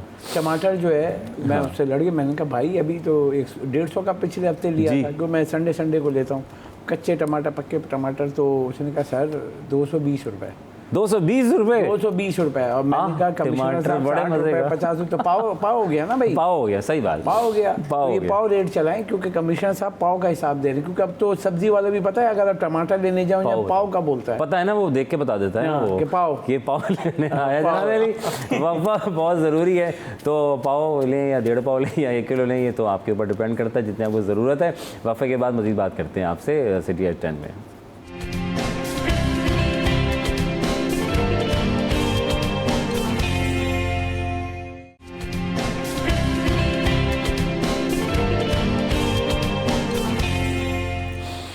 Welcome back once again, city eight 10 आपका मेज़बान अजहर अली बेग आप लोगों की खिदमत में हाजिर है। हम यहाँ हाजिर हैं, आप वहाँ हाजिर हैं। भाई कमाल लोग हैं आप यार, माशाल्लाह, आप वहाँ भी आ गए, ज़बरदस्त, थैंक यू वेरी मच जनाब अली। तो हम खबरें शेयर कर रहे हैं, और जो है ब्रेक से पहले हम जो है डिस्कस कर रहे थे कि जनाब अली आज का भाव, तो भाव आपने सुना होगा कमिश्नर कराची के मुताबिक, ऐन मुताबिक जो रेट थे उस पर आप चौंक गई थी कि ये क्या रेट बता रहे हो, ये तो गली मोहल्ले में आने वाला, या बाज़ार में संडे बाज़ार में मिलने वाला, ये बुध बाज़ार में मिलने वाला, कि रेट तो कुछ और है। तो ज़रा जेन्युइन रेट मैं ज़रा बताऊँ, हमारे साथ मौजूद है मीर केरियो, क्या अपडेट हैं आपके पास, ज़रा जल्दी से बताएं। का आगाज़ है। और सब्जियों की बात की जाए तो शहर कायद में सब्जियों की कीमतों में उतार चढ़ाव का सिलसिला जारी है। आज अगर सरकारी कीमतों और बाज़ारी कीमतों की बात की जाए तो वाज़ेह तौर पर आज भी हमें फ़र्क नज़र आता है। अगर आलू की बात की जाए तो आलू की सरकारी कीमत 115 रुपये, जो कि 5 रुपये इजाफे के साथ 120 रुपये फ़ी किलो पर मार्केट में दस्तयाब है। इसके अलावा अगर बात की जाए प्याज की, तो प्याज की सरकारी कीमत 144 रुपये, लेकिन मार्केट में 15 रुपये 20 रुपये इजाफे के साथ 160 रुपये फ़ी किलो पर दस्तयाब है। इसके अलावा अगर टमाटर की बात करें तो उसकी सरकारी कीमत 207 रुपये है, लेकिन मार्केट में जो अच्छा टमाटर आ रहा है वो तकरीबन 280 रुपये फ़ी किलो पर दस्तयाब है। इसके अलावा अगर बात की जाए लहसुन की, तो लहसुन की सरकारी कीमत 610 रुपये, लेकिन 90 रुपये इजाफे के साथ मार्केट में तकरीबन 700 रुपये फ़ी किलो पर यह भी दस्तयाब है। अगर हम अदरक की बात करेंगे तो अदरक की जो सरकारी कीमत है वो 518 रुपये, लेकिन मार्केट में वो भी 800 रुपये फ़ी किलो पर दस्तयाब है, जिसकी कीमत में वाज़ेह तौर पर कोई कमी हमें नज़र नहीं आती। भिंडी की अगर बात करें तो भिंडी की सरकारी कीमत 184 रुपये, लेकिन मार्केट में वो भी तकरीबन 250-240 रुपये फ़ी किलो पर दस्तयाब है। अगर गुज़श्ता 3 हफ्तों से अगर देखा जाए तो कुछ हद तक जो सरकारी कीमतें हैं उनमें भी वाज़ेह तौर पर फ़र्क आया है, कुछ कमी हुई है, और जो बाज़ारी कीमतें हैं उनमें भी कमी आई है, लेकिन ताहाल जो सरकारी और बाज़ारी कीमतें हैं उनमें वाज़ेह तौर ओके जनाब Ali, thank you very much Mir साहब, थैंक यू। जेन्युइन खबरें आ गई हैं, ये मौजूदा सूरत हाल है, ये मौजूदा सूरत हाल है। और एक और सूरत हाल, जिन्होंने अभी उम्रे पे या बाहर जाना है तो उनके लिए ज़रा मैं अपडेट जल्दी से देता चलूँ, क्योंकि टाइम ज़रा कम है, वक्फे पे भी जाना है, तो ज़रा चेक करें जी माल का हाज़र चेक करें ज़रा। ऑस्ट्रेलियन डॉलर जो है 182 रुपये, कैनेडियन 200 रुपये, यूरो 297 रुपये, कोई दिनार 897 रुपये ना से, बल्कि UK pound 356, Saudi riyal 73, Swiss franc 317 रुपये, US डॉलर 277.35। सर तो क्या डॉलर ले लूँ? अभी तो देखें ना, क्योंकि फंड्स आ रहे हैं, आपके ज़खायर बढ़ रहे हैं, तो रुपये पर प्रेशर कम है, जिसकी वजह से पाउंड भी देखें, यूरो भी देखें, सस्ता हुआ है। तो क्या लूँ, सेविंग करनी क्या करूँ मैं? सेविंग ये है कि आपको वेट एंड सी, क्योंकि जैसे सऊदी रियाल का बोल रहे हैं, तो अगर आपको पहले से प्लान कर लें, सऊदी रियाल यहीं पे स्टक है, तो ये वाला अच्छा रेट है, क्योंकि ये 78-70। या गोल्ड क्या करें, गोल्ड ले लें क्या? गोल्ड ले लूँ? गोल्ड तो अभी गिर रहा है, आप गिर अभी नहीं लूँ, मैंने अभी चेंज आउट हुआ है ना। ट्रम्प जो है, देखें ट्रेंड जब पता चलेगा, जब ट्रम्प जो है वो जनवरी में ओथ लेंगे, उसके बाद अपनी फ्यूचर की प्लानिंग देंगे, क्योंकि उन्होंने अभी ओथ लेने से पहले जो कहा है कि उसके ऊपर कि हम जंग नहीं चाहते हैं, कि जंग नहीं होनी चाहिए, तो उसकी वजह से सेफ हेवन बाइंग जो है उसमें फ़रोख्त हो रही है। ओके जनाब अली, तो ये सारी अपडेट्स हैं। मिराज भाई आपका बेहद शुक्रिया, जज़ाकल्लाह। और अशरफ भाई आपका बेहद शुक्रिया, आप भी तशरीफ़ फरमा हुए और आपने जो है जो खबरें थी, इधर उधर की खबरें थी ना जो सोशल मीडिया पे चलती हैं, उसमें आपने मोहर लगा दी है। तो ये जनरल खबरें तस्दीक हो चुकी हैं, जनाब अली स्टैम्प लगा दी। Thank you very much to all of you. आप तशरीफ़ फरमा, अल्लाह ताला बहुत काम में आप करें और आगे का सफ़र बहुत आसान करे। थैंक यू, जज़ाकल्लाह। और जनाब अली कुछ बर्थडे का वक्त हुआ चाहता है, आपकी बर्थडे है तो तैयार हो जाएँ। तो वैसे जो बर्थडे है हमारे पास मौसूल हुई है वो रज़ा सलीम साहब हैं, उनकी बर्थडे है, तो हैप्पी बर्थडे। ओके जनाब, तो हैप्पी बर्थडे टू यू जनाब अली। अल्लाह ताला ने खैर औफियत के साथ ये साल मुकम्मल किया, आने वाला हर साल आपके लिए बेहतरीन हो। जिनकी बर्थडे उनको भी बर्थडे मुबारक है। और होंगे ब्रेक के बाद डॉक्टर्स बच्चों की और ख़वातीन मामलात जो बात करेंगे, थोड़ा सा डिस्कस करेंगे प्री मेच्योरिटी की, तो जनाब अली उस पर भी बात होगी। वक्फे के बाद कहीं में बच जाइएगा, जल्दी से वापस आइएगा, फिर शेयर करेंगे कुछ आपके जो सवालात घूम रहे हैं। वक्फा।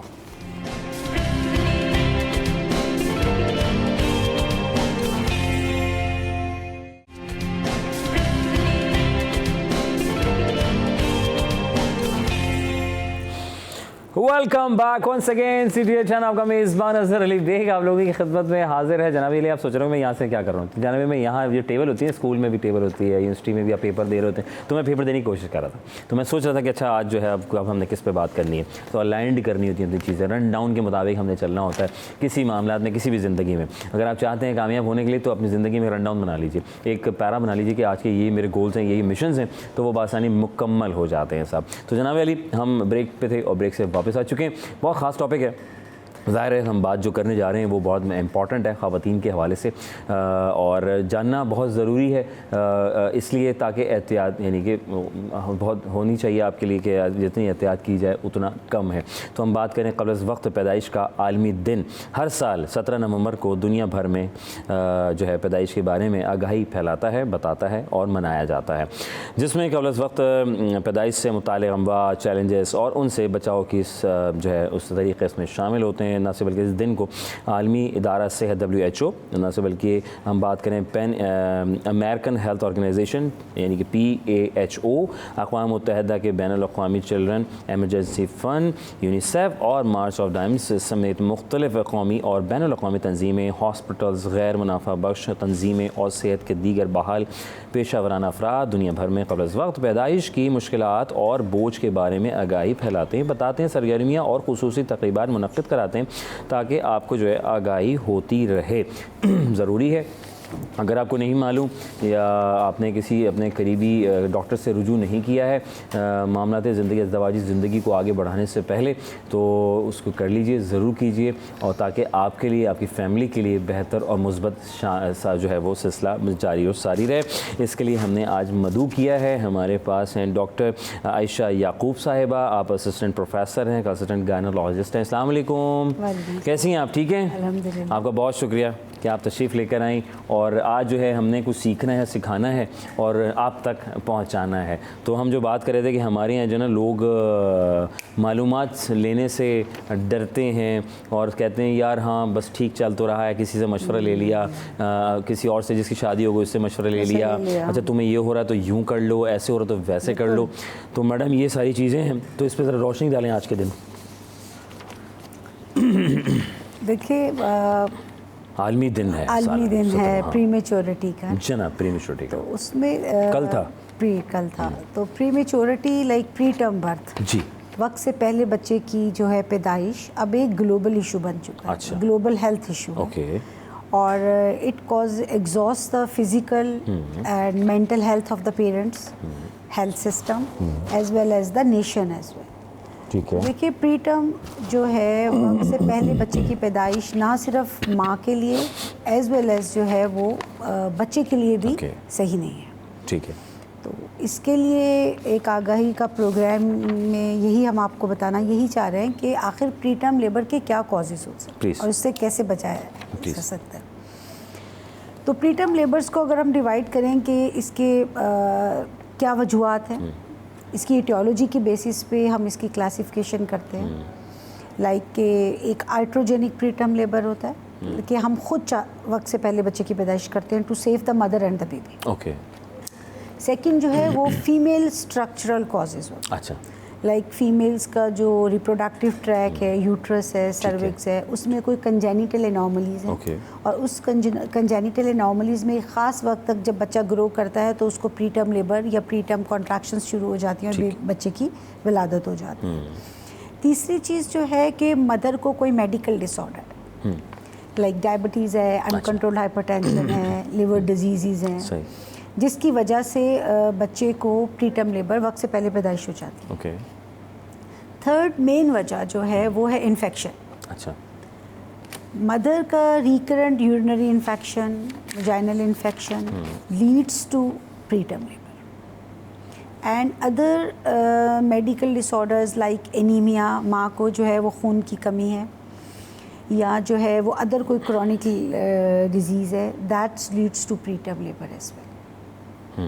तो ये this is the pre term labour is the only preventable cause of perinatal mortality and morbidity, कि हम इसको प्रिवेंट कर सकते हैं। अच्छा, तो मैडम ये बताएं कि हमारे यहाँ क्या ऐसा किया जाए कि इंसान, हमारे तो रूटीन है ना, हमारे यहाँ तो वैसे भी रूटीन दुनिया भर में एक सिलसिला है कि जो आपने अपने डॉक्टर मालिक से जो है मिलना होता है, अपना चेकअप कराना होता है और ना कराएं तो फिर उसके सख्त कानून हैं दुनिया भर में। लेकिन हमारे यहाँ इसके ऑपोजिट है, हम डरते हैं, खौफजदा होते हैं या फिर पैसे की कमी की वजह से हम अपना इलाज सोर्सेज की वजह से हम नहीं जा पाते। आया कि शादी करा दी जाती हैं फिर बाद में जो है वो दिक्कत होती है, तो उसके लिए ज़रा हमारी ख़वातीन वो जो बस शादी रिश्ता आया और शादी कर ली, उसके बाद के मामला खुदा ना खास्ता अल्लाह रहम फरमाए कुछ हो जाए, जो हो जाते हैं कुछ फैमिलीज़ में, तो उसके लिए क्या मशवरा देंगी सबसे पहले आप? देखिए उसमें ये कि we are all you know ये थर्ड वर्ल्ड कंट्री हैं, डेवलप्ड कंट्रीज़ हैं, रिसोर्सेज उस हिसाब से नहीं है जिस हिसाब से जो है वो हेल्थ डिमांड्स हैं। लेकिन ये है कि जो women health is a more important than other things because women health is the health of the nation as well.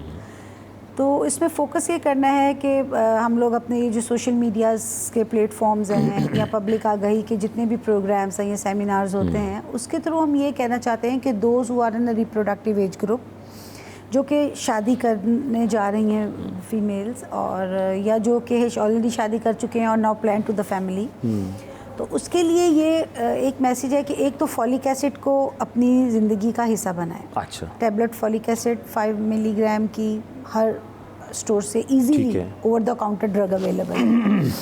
3 months before conception या 3 मंथ्स बिफोर मैरिज अगर वो खाना शुरू कर दें गोली, अच्छा, तो it's very good for the both mother and the baby as well. Second ये कि कुछ ऐसे कंजेनिटल एनॉमलीज़ हैं जो कि कंजेनिटल मेडिकल डिसऑर्डर्स हैं जो कि फैमिलीज़ में रन करते हैं। अच्छा, इस वक्त हम जो फेस कर रहे हैं वो कर रहे हैं कि थैलेसीमिया। अच्छा, ये सबसे ज़्यादा फेस कर रहे हैं आप लोग? थैलेसीमिया जो है मोस्ट 50% जो थैलेसीमियाज़ होते हैं वो फैमिलीज़ में रन करते हैं, जो फैमिली मैरिजेस हैं। तो अगर आप अपनी फैमिली में शादी कर रहे हैं और आप थैलेसीमिया माइनर हैं और अगर आप जिनसे शादी कर रहे हैं कि अगर उनका शादी से पहले एक टेस्ट करा लिया जाए सिंपल, और अगर वो भी थैलेसीमिया माइनर हैं, तो फिर अगर दोनों थैलेसीमिया माइनर अगर आप आपस में शादी करते हैं तो उनके आने वाले बच्चे को थैलेसीमिया मेजर होने का खतरा है। ओके, हमारे तो इसको बुरा समझा दे यार, क्या मतलब यार आप मेरे बच्चे का टेस्ट कराएंगे आप? अगर पता चल जाए तो एक हम प्रिकॉशंस ले सकते हैं। हाँ, ये नहीं सोच रहे कि आप ही के बच्चों के लिए फ़ायदेमंद है और उससे पहले अगर टेस्ट वगैरह करवा ली जाए तो कोई मजाक नहीं है, दुनिया भर में होता है। ये तो हमारे यहाँ सिलसिला नहीं है, हम तो जब कुछ निकलता है, कोई बीमारी निकलती है, फिर मैडम हम करते हैं अपना इलाज। चले वो भी एक अच्छी बात है, लेकिन ये है कि हम अपने ही उस पर रहते हैं कि आखिर जो वक्त से पहले बच्चे पैदा हो जाते हैं तो उनके लिए कितना % चांस है कि वो अगला बच्चा भी उनका वक्त से पहले पैदा होगा। जी जी जी जी जी। तो इसके लिए है कि नॉर्मली 1 to 2% तो रिस्क है कि प्री टर्म लेबर हो सकता है, वॉट एवर द इंडिकेशन। ठीक है, किस वजह से हो गया वो एक लगे। तो once you have a history of the 1 pre term labour, वक्त से पहले अगर आपका बच्चा पैदा हो गया है तो उसके नेक्स्ट बेबी का आपको प्लान करना है। अच्छा, क्योंकि इसके बाद 15% इंसिडेंस हो जाएगा फॉर द नेक्स्ट बेबी के लिए। ठीक है। और अगर 2 प्री टर्म बेबीज़ हैं तो 2 प्री टर्म बेबीज़ के बाद जो थर्ड है वो 30% चांस हो जाएगा कि वो बच्चा भी प्री टर्म होगा। अच्छा, तो ये this is all the inherited risk के जो है रिस्क मुझे। लेकिन अगर वो अच्छे टाइम पे किसी क्लिनिशियंस के पास अपने बुक हो जाती हैं, गायनेकोलॉजिस्ट के पास प्री प्रेगनेंसी असेसमेंट के लिए चली जाती हैं, तो एक उनका इनहेरिटेड रिस्क फॉलोड बाय उनका एस्टिमेटेड रिस्क कैलकुलेट करते हैं कि फॉर एग्जांपल अगर सेकंड मेरी first pregnancy pre term labour है, वॉट एवर द रीज़न, कोई स्ट्रक्चर एब्नॉर्मलिटी थी, कोई इन्फेक्शंस था, नाउ अगर मैं प्री प्रेगनेंसी डॉक्टर से कंसल्ट करती हूँ तो मुझे अभी इस प्रेगनेंसी में 15% इंसिडेंस है कि ये बेबी भी मेरा प्री टर्म होगा।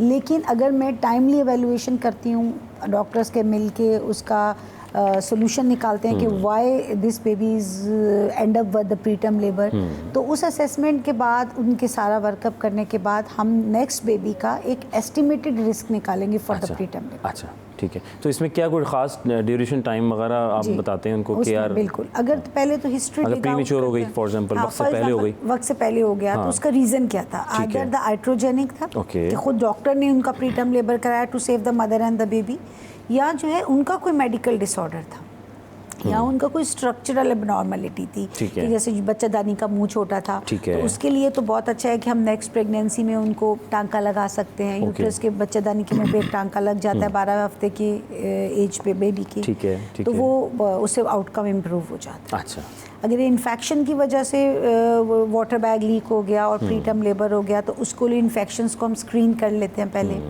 एंड फॉलोड बाय कुछ मेडिकेशंस 9 मंथ तक ऑफर करते हैं। तो एम ये होता है कि baby next baby should be delivered eight 37 weeks, at least 37 weeks. तो ये ऑल आर द प्रिवेंटेबल, इसमें कोई हाई फाई वो कोई इंटरवेंशन की ज़रूरत नहीं है, कोई बहुत ज़्यादा महंगी दवाइयों की ज़रूरत नहीं है। जस्ट प्री कंसेप्शन या pre pregnancy you should have a meeting with the doctor, discuss the previous obstetrical history and then take the estimated risk for the next pregnancy for the pre term. Okay जनाब, तो ये सब चीज़ें अभी तो discuss करना बाकी है। हमें ज्वाइन किया है डॉक्टर रिफत कमर साहिबा ने, जो कि चाइल्ड स्पेशलिस्ट की हैसियत रखती हैं। वेलकम करेंगे। अस्सलाम वालेकुम। वालेकुम अस्सलाम। कैसी हैं आप? ठीक हैं, अल्लाह का बहुत शुक्र है। सही आ गई, खैरियत से आ गई? खैरियत से आ गई। दिक्कत तो नहीं हुई? ट्रैफिक तो नहीं मिला? हाँ, traffic of course, you know how it is. Monday तो इतना है कि सब निकलते हैं ना मंडे को। अच्छा, सबके ही ऑफिस होता है मंडे को? अपेरेंटली सब थे, आज सबको उसी टाइम पे जाना था जिस टाइम पे मुझे आना। और ये वेडनेसडे तक होता है गैस मेरे ख्याल से, फिर थर्सडे से थोड़ा लोग कहते हैं ब्लूज भी तो होते हैं ना, मंडे ब्लूज होते हैं, संडे गुजारने के बाद मंडे को जाना नहीं जाना डिसाइड बिल्कुल ऐसे ही है। ऐसे ही है जनाब अली। Welcome once again. अच्छा जी, प्रीमेच्योरिटी की हम बात कर रहे हैं। मामला तो ज़िंदगी चेंज हो जाते हैं, पर ख़वातीन खौफज़दा हो जाती हैं, अगले बच्चे का प्लान करने से डर रही होती हैं कि ये दोबारा से तो नहीं हो जाएगा। वाइफ्स आ रही होती हैं, फिर जिसके साथ हो चुका होता है वो अपनी सहेली को बता रही होती है और डर रही होती है कि मैं तो प्रीमेच्योरिटी हमारे यहाँ वो, और उसके बाद फिर आने वाले वक्त में मेरे बच्चे को ये मसला हो गया, वो मसला हो गया, तो ये मसला वो मसला, तो वो बच्चा फिर थोड़ा उसके ज़रा बाद के मसले थोड़ा सा बताएं क्या क्या होते हैं और कैसे बचा जा सकता है? देखिए सर, एक्चुअली प्री मैच्योरिटी के कुछ प्रॉब्लम्स हैं जो काफ़ी हद तक एक नॉर्मल बेबी से थोड़े से मुख्तलिफ हैं। प्री मैच्योरिटी अव्वल तो डिपेंड करता है किस जेस्टेशनल एज पे, किस हफ्ते पे बच्चा पैदा हुआ है। आम इंसान जो आम लोग हैं वो लोग तो महीने के हिसाब से हिसाब लगाते हैं। डॉक्टर साहिबा 7वां महीना ख़त्म हो गया था या 8वां शुरू हो गया था, लेकिन हम डॉक्टर्स की जो कैलकुलेशंस हैं और जो प्रोटोकॉल्स हैं हमारे, वो हफ्ते पे मबनी हैं। फॉर एग्जांपल, अगर कोई बच्चा 36 हफ्ते में पैदा होता है तो उसको हम लेट प्री टर्म कहते हैं, ठीक है, यानी कि वो तकरीबन मैच्योरिटी की तरफ आ चुका है। 37 वीक्स जो हमारा कहते हैं कि चलो मैच्योरिटी पे है, अब हम इवन गायनेकोलॉजिस्ट सेफ सिजेरियंस भी कर सकते हैं, कंडक्ट कर सकते हैं, उसको हम प्री मैच्योर लेबल नहीं करते। तो 36 वीक्स हमें पता है, चलो ठीक है, 36 वीक्स तकरीबन करीब बच्चा है, ज़्यादा कोई कॉम्प्लिकेशंस नहीं होंगी। And you start going back, then 35 weeks, then 34 weeks, then 33, then 32। हर हफ्ते के अपने अपने कुछ सिलेक्ट कॉम्प्लिकेशंस हैं जिससे हम एटलीस्ट आइडिया लगा सकते हैं कि हम मदर को या पेरेंट्स को पहले से क्या वार्निंग दे दें कि यू गोइंग इनटू लेबर और you going into premature C section अब आपका हो रहा है किसी मजबूरी की वजह से या किसी कॉम्प्लिकेशन की वजह से, तो बच्चे में क्या क्या तवक्कुआत रखनी है। अच्छा, पहली फुर्सत में कोई भी पेरेंट आके आपसे क्या कहता है, डॉक्टर साहबा बच्चा बच तो जाएगा ना? अच्छा, वक्त से पहले सब कुछ हो रहा है, बच्चा बच तो जाएगा ना? सबसे पहला सवाल है before anything else. The weeks tell you, हफ्ते आपको बताते हैं कि आप पेरेंट को कितने कॉन्फिडेंस के साथ तसल्ली दे सकते हैं। झूठी तसल्ली भी नहीं देनी, बहुत ज़्यादा हाई फाई चीक करके चीज़ों को नहीं बताना। आपने उनको थोड़ा सा मेंटली काउंसिल भी करना है कि आगे मरहलात आ सकते हैं। तो उससे जितना कम हफ्ता होगा ना, उसमें हम ज़्यादा वार्न करते हैं कि आप अल्लाह पे छोड़ें, आप अल्लाह पे छोड़ें। हाँ। हम बहुत कुछ कर भी सकते हैं लेकिन बहुत कुछ हमारे हाथ में नहीं है, क्योंकि जितना वीक्स पहले होते जाएंगे ऑर्गन्स बन गए, बॉडी भी किसी हद तक शायद बन चुकी है। मतलब बहुत रेयर सिचुएशंस होती है, कोई डिसऑर्डर हुआ तो बॉडी में कोई एबनॉर्मेलिटी होती है, सब कुछ बन चुका है। मसला सारा क्या है, इंटरनल मैकेनिज्म का। अच्छा, ऑर्गन्स बन तो गए हैं लेकिन वो मैच्योर नहीं हुए।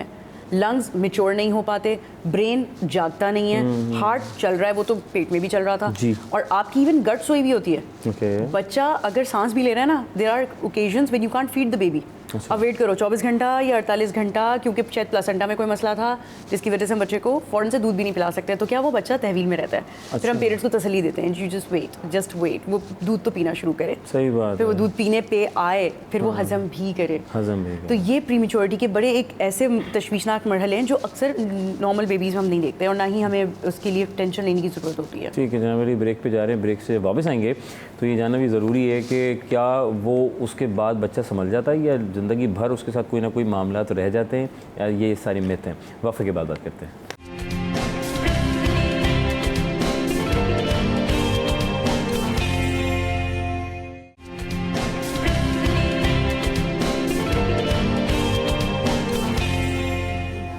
Welcome back once again city eight 10। आपका मेज़बान अज़हर अली बेग अपने खिदमत में हाजिर है जनाब अली। हम यहाँ हाजिर हैं, आप वहाँ हाजिर हैं, और आज का जो है हम आलमी दिन मना रहे हैं।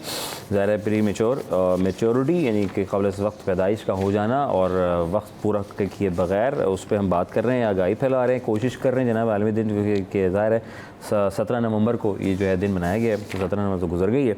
तो हम बात कर रहे थे और हमारे साथ जो है सीनियर डॉक्टर्स हमारे साथ मौजूद हैं, डॉक्टर आयशा याकूब साहिबा और डॉक्टर रिफ़त कमर साहिबा। मैडम ये बताएं कि हाई ब्लड प्रेशर, अब बीपी किसी को शिकायत है और उसमें ये मामला और वो हमल के प्रोसेस में भी हैं, तो उसके खुदा ना बीपी शूट कर जाए और खुदा न खासा ख़तरा हो रहा हो, तो इसमें ख़तरा होता है इस बीपी हाई होने में, और माँ और बच्चे के लिए कितना हार्मफुल है और सेफ़ कैसे बनाया जा सकता है? देखिए high blood pressure in pregnancy, ये जेस्टेशनल हाइपरटेंशन, अच्छा, इसको तो कंट्रोल करके हम प्रेगनेंसी कंटिन्यू करते हैं। अच्छा, और जब तक तो बीपी कंट्रोल है तो बेबी की ग्रोथ भी अकॉर्डिंगली ठीक हो रही है। ओके। क्योंकि जो दवाइयाँ ब्लड प्रेशर कंट्रोल करने के लिए देते हैं वो बेबी पे भी अफेक्ट करती है, जिनसे उनको ब्लड की सप्लाई कम हो जाती है और उनका ग्रोथ रिटार्डेशन होता है। तो लेकिन एक ऑब्स्ट्रेटिकल इमरजेंसी जिसको हम कहते हैं, कि जो हमारी गायनी में एक बहुत नाइटमेयर होता है कि किसी भी खातून को जेस्टेशनल हाइपरटेंशन है और उनको उस रेज बीपी के साथ फिट्स पड़ना शुरू हो गए खुदा ना खास्ता, तो उसमें एम ये होता है कि whatever the gestational age to save the mother. अच्छा, उसमें अगर तो 28 वीक्स पे फिट्स पड़ रहे हैं तो ये extreme pre term labour delivery हो जाती है। लेकिन ये जो प्री क्लैम्सिया जेस्टेशनल हाइपरटेंशन है, is the disease of the placenta. जब तक प्लेसेंटा अंदर है मदर का बीपी कंट्रोल नहीं होगा। अब उसमें ये है कि अगर तो हमें इतना टाइम है कि हम बेबी की मैच्योरिटी का इंतज़ार कर लें, बीपी कंट्रोल कर लें, तो फिर हम प्रोलॉन्ग कर सकते हैं। अच्छा। लेकिन otherwise if the fits are developed तो there is no question, whatever the gestational age, हमें पीडियाट्रिशियन की जो टीम है, पीडियाट्रिक्स टीम है, उनको लिजॉन करना है, उनको लूप में लेना है और उनकी प्रेजेंस में with the senior obstetrician and senior paediatricians जो है ना ये परफॉर्म करते हैं, तो आउटकम बेहतर कर सकते हैं। फाइन। मिस रिफ़त ये बताएं कि हमारे यहाँ जब ये मामला ज़िंदगी थोड़े से आउट हो जाएं और ये प्री मेच्योरिटी की तरफ हम देख रहे होते हैं, तो क्या हर पेशेंट को दाखिल करना ज़रूरी होता है या आप उसको वहीं ट्रीट कर लेते हैं किसी और तरीके से? कोई और तरीके भी होते हैं, इसको ज़रा क्लियर कीजिएगा। हाँ सर, एक्चुअली जैसे मैंने बताया कि हफ्ते पे डिपेंड करता है। ठीक है। अगर जो है इमरजेंसी एक ऐसे स्टेज पे आई है जो बच्चा 30 to 34 वीक्स 30 से 34 हफ्ते के बीच में अगर आपकी प्रेगनेंसी है, इवन बच्चे ने पैदाइश के बाद ख्वाह रो ही क्यों ना लिया हो, सांस भी ठीक हो, वो बच्चा दाखिल होगा। ये हमारी इंटरनेशनल गाइडलाइन है और ये इंटरनेशनल गाइडलाइन उस बच्चे को प्रोटेक्ट करने के लिए ही है। अगर उसका इवन वजन भी ठीक हो, ठीक है, 2-2.5 किलो का भी बच्चा है, तब भी हम दाखिल करते हैं। इसकी सबसे बड़ी वजह यही है, जैसे मैंने आपको बताया कि ऑर्गन्स जो औज़ा है ना, वो सारे के सारे अपना टाइम लेते हैं मैच्योर होने में। अगर उसके फेफड़े मैच्योर हो गए, डॉक्टर ने प्रोटेक्टिव मेजर्स ले लिए, बच्चा सांस सही ले रहा है, उसको किसी मशीन की या मसनूई ऑक्सीजन की ज़रूरत नहीं पड़ी है, स्टिल अब उसकी गट रहती है, उसका पेट है, उसका ब्रेन है, उसकी एक्टिविटी आपने ऑब्जर्व ज़रूर करनी है। एक और सबसे नोटवर्दी बात यह है कि बच्चे की जो सकिंग रिफ्लेक्स है ना, चूसने की रिफ्लेक्स, वो 34 हफ्ते के बाद आती है। अच्छा। 34 हफ्ते से कम का बच्चा ना चूसना नहीं जानता, ओके। क्योंकि वो सक करना नहीं जानता तो वो निगलना भी नहीं जानता। सही, सो व्हाटएवर सही। यू पुट, आप उसके मुंह में दूध दे भी देना, इवन अगर आप सिरिंज या चम्मच से भी डाल दें, वो निगलना नहीं जानेगा, वो मुंह में रखा रहेगा, उसको पता नहीं क्या करना है। अच्छा। तो ऐसे बच्चों को फिर हमें एनजी ट्यूब डालकर फीडिंग करानी पड़ती है। फिर वो फीडिंग भी एकदम से नहीं शुरू होती है, वो कतरे कतरे से शुरू होती है, जिसको हम ट्रॉफिक फीड कहते हैं। 2-2 सीसी डाल के हम देखते हैं, फिर वेट करते हैं क्या उसका मैदा उसको हजम करके नीचे लेके जा रहा है, या वो वैसे का वैसे ही बाहर आ रहा है, या उस फीड ने मैदे को इतना इरिटेट कर दिया कि उसमें से ब्लीडिंग शुरू हो गई है। ये भी एक खतरा है। फौरन से आपको पता चल जाता है, एस्पिरेट्स आना शुरू हो जाते हैं, फिर हम पेरेंट्स को वार्न करते हैं कि नहीं नहीं नहीं, you have to hold on, बिल्कुल बच्चे को खाना पीना बंद करें, बच्चे के मैदे को हील होने का टाइम दें, दवाइयाँ करें। डॉक्टर आयशा, ये मुझे बताएं कि हमारे यहाँ बहुत सी चीज़ें चलती हैं और हम देखते हैं कि सीज़र भी होता है और फिर नॉर्मल डिलीवरी भी होती है, फिर कहीं स्टिचेस की ज़रूरत आ जाती है। तो ऐसे वक्त में फिर उसके बाद का जो फ्यूचर प्लान अगर फर्दर होता है, एक बच्चा आ गया दुनिया में अल्हम्दुलिल्लाह और सेफ, और फिर ख़वातीन के साथ जो भी सिलसिले और फिर उसके स्टिचिंग पे आप समटाइम जाते हैं अगर सीज़र पे, तो फिर कितना टाइम बाद आप गेन करना प्लान कर सकते हैं बच्चे के लिए? देखिए, अगर तो कोई फीमेल ने एक नॉर्मल टर्म बेबी डिलीवर किया, नॉर्मल डिलीवरी, जी जी जी, उसको नेक्स्ट प्रेगनेंसी में 20% रिस्क है for the pre term labour. अच्छा।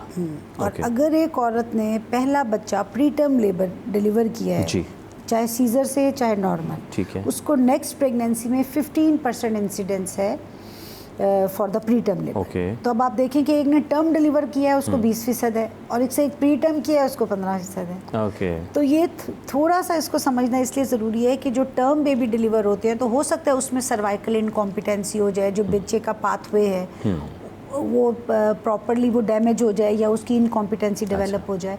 तो नेक्स्ट प्रेगनेंसी में जब हम यही पेशेंट्स जो हमारे पास आते हैं, तो इनके लिए अब भी एक इंटरनेशनल गाइडलाइन आ गई है कि यूनिवर्सली हम स्क्रीन करते हैं फॉर द सर्वाइकल लेंथ। जो बच्चादानी के मुंह का साइज है जी, वो 3 महीने की प्रेगनेंसी पे, जब 3 महीने की प्रेगनेंसी हो जाती है तो यूनिवर्सल स्क्रीनिंग हम ऑफर करते हैं फॉर द सर्वाइकल लेंथ। अब वो 3 महीने पे सर्वाइकल लेंथ का 3 सेंटीमीटर या 3.5 सेंटीमीटर होना ज़रूरी है।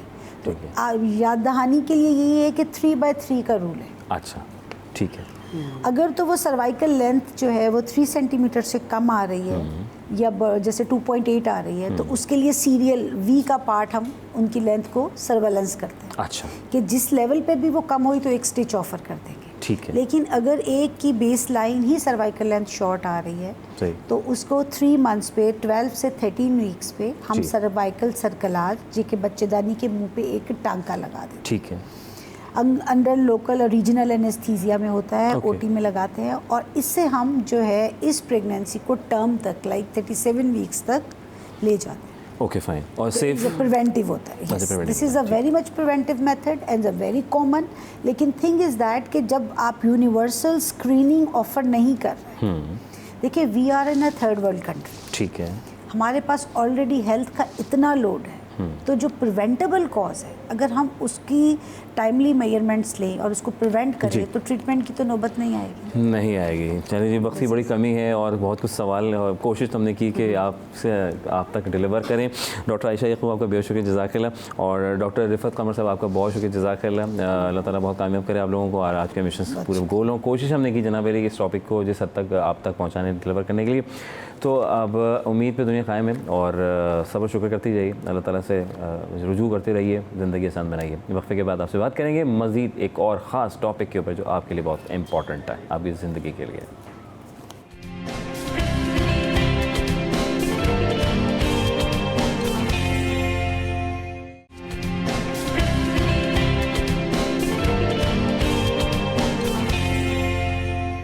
Welcome back once again city eight 10। आपका मेज़बान अज़हर अली बेग आप लोगों की खिदमत में हाजिर है जनाब अली। हम यहाँ हाजिर हैं, आप वहाँ हाजिर हैं, और आप सुबह के आगाज़ में चीज़ें बढ़ती जा रही हैं और हम आपसे डिस्कस करते जा रहे हैं, शेयर करते जा रहे हैं, कुछ मालूमात में इजाफा कराने की भरपूर कोशिश में मगन। सिटी 21 सिटी एट 10 हमारे मॉर्निंग शो के तवज्जुह से आपकी स्क्रीन पर आप के सामने बैठे हुए हैं। और अब जो एक और टॉपिक है बड़ा ख़ास है जनाब अली। औरत की क्या दुश्मन होती है। सॉरी टॉपिक आप सोच रहे हो कि किस किस्म का तुमने टॉपिक रख लिया। भाई बात यह है कि बड़ी कोई मिथ्स हैं, बड़ी कन्फ्यूजन्स हैं, और कोई कुछ सोच रहा है, कोई कुछ कह रहा है, कोई कुछ बोल के निकल जाता है और दिल की भड़ास भी निकल जाती है, और ना सिर्फ बल्कि इतने मामला ख़राब हो जाते हैं कि अल्लाह रहम फरमाए कि बंदा यहाँ से इधर उधर भी हो जाता है। और लेकिन बात सिर्फ इतनी सी है कि जनाब ये पूरी कायनात परवरदिगार ने बनाई है, हर इंसान अपनी अपनी सोच के हामिल ना सिर्फ बल्कि हर माशरे में परवान चढ़ता है, और हर माशरे में परवान चढ़ते हुए शऊर और तालीम और सब चीज़ों को देखते हुए देखा जाए तो इंसान बहुत अच्छे तरीके से आगे जाता है अगर उस पर अमल पैरा हो। फिर बात आ जाती है कि और किसको देखना है, वो ऐसा है, ये ऐसा है, मैं वैसा, तो वो कैसा क्यों नहीं है। अगर उसकी ज़िंदगी अच्छी है तो मेरी ज़िंदगी क्यों नहीं अच्छी है, मेरी अज़दवाजी ज़िंदगी में कामयाबी क्यों नहीं है। उसका मियाँ तो बाहर जॉब करता है तो मेरा मियाँ इतना क्यों नहीं कमाता है, और मेरी सहेली बड़ी अच्छी ठाट बाट ज़िंदगी गुजारती है, तो इसमें क्या सास का रोल है या माँ का समझाने का तरीका कुछ और है। अब बातें बहुत सारी हैं। कहने की बात यह है कि अब आप उसको जिस अपने मन के हिसाब से लाइब्रेरी में जाके किताब निकालिए और उस किताब को खोल लीजिए, उस किताब में जो लिखा उसके बरस अपने मुताबिक आप उसको बना लीजिए। अब उसको अपना आप बनाना है अपनी ज़िंदगी को गुजारने के लिए, तो सर फिर हो सकता है कि माशरे में चलना आपके लिए मुश्किल हो जाए, फिर शायद आपके लोगों के मामलात सोच विचार अलग नज़र आएँ। तो बात यह कि हम कभी भी किसी शादी किसी इवेंट में जाते हैं तो वहाँ भी अपना दोस्त बना लेते हैं। हम किसी सफ़र पे हों, बाय एयर हों, बाय ट्रेन हो, बाय बस हो, कोई साथ मुसाफिर बैठा हो तो उसका अपना दोस्त बना लेते हैं बिला किसी मकसद के। तो क्यों ना कि जब अपने रिश्तों में जब रिश्तों में बंध जाते हैं, बंधन कायम हो जाता है, निकाह में चले जाते हैं, ज़मीन से अर्श तक का सिलसिला है साहब, तो फिर उसमें बाद में वही लड़की जो अपने घर में अपनी फैमिली यानी अपनी माँ को माँ की तरह, बहन को बहन, लेकिन दूसरे घर में जाके उसकी बहन को नंद यानी नंद हो गई और वो सास हो गई, तो फिर उसको किसी और एंगल से देखना और फिर उसमें से खामियाँ यानी अपने मतलब की चीज़ें ना कि ये तो ऐसा वो वैसा, ये ऐसा नहीं साहब, इनसे थोड़ा बाहर आ जाइए, ज़िंदगी बहुत खूबसूरत बनाइए, कल को ये वक्त आप पर भी आ सकता है। मकाफ़ाते अमल आपने सुना होगा यकीनन। तो साहब बात ये कि हमारे साथ जो हैं बड़े सीनियर ख़वातीन और हज़रात मौजूद हैं और ख़वातीन से हम बातें करेंगे और कुछ इनसे जाने क्योंकि वसी इनका तजर्बा है। हम बात करें, हमारे साथ मौजूद हैं समीरा खान है, एंटरप्रेन्योर है, आर्किटेक्ट की हैसियत रखती हैं, CEO SKDT हैं, FPCCI है, वुमेन एम्पावरमेंट कन्वीनर CEO की हैसियत रखती हैं। ना से आपको वेलकम करेंगे। अस्सलाम वालेकुम। ठीक है, माशाल्लाह। आगे बात करेंगे जनाब अली मिस शेफ़ भी, यार ये तो बड़ी ज़बरदस्त हमारे पास, चलो कि खाने पीने की बातें भी हो जाएंगी। तो शेफ़ में एक ज़रा थोड़ा उतार चढ़ाव होता है हमारे यहाँ ना, कितना डालना है, कितना पकाना है, तो ज़िंदगी भी कुछ इसी का हामिल है। तो मिस सरवत सही साहबा, आप D designing graduate diploma in culinary, ना से बल्कि हमारे साथ आर्ट और डिप्लोमा, आप अरे आप तो भाई डाइटी मतलब पूरा पैकेज है ये तो माशाल्लाह। ना से बात करेंगे शाज़िया खान, अस्सलाम वालेकुम, कैसी हैं आप? ठीक हैं, आप भी CEO फाउंडर हैं और ना सिर्फ बल्कि वुमेन एम्पावरमेंट के ऊपर आप बड़ा वसी तजर्बा रखती हैं। तो आज का जो हमारा टॉपिक है बड़ा डिफरेंट है क्योंकि अच्छा ये बड़ा अच्छा तुमने कॉम्बिनेशन बनवा दिया। तो मैडम सबसे पहले मैं आपकी तरफ आऊँगा क्योंकि ज़रा आप घर भी बनाती हैं, एक वो घर बनाते हैं, वो घर को भी बनाने के बाद घर में खुशियों को बरकरार रखना, चीज़ों को लेके आगे चलना, तो आप घर को तोड़वाती भी हैं आप? खुदा ना खास्ता।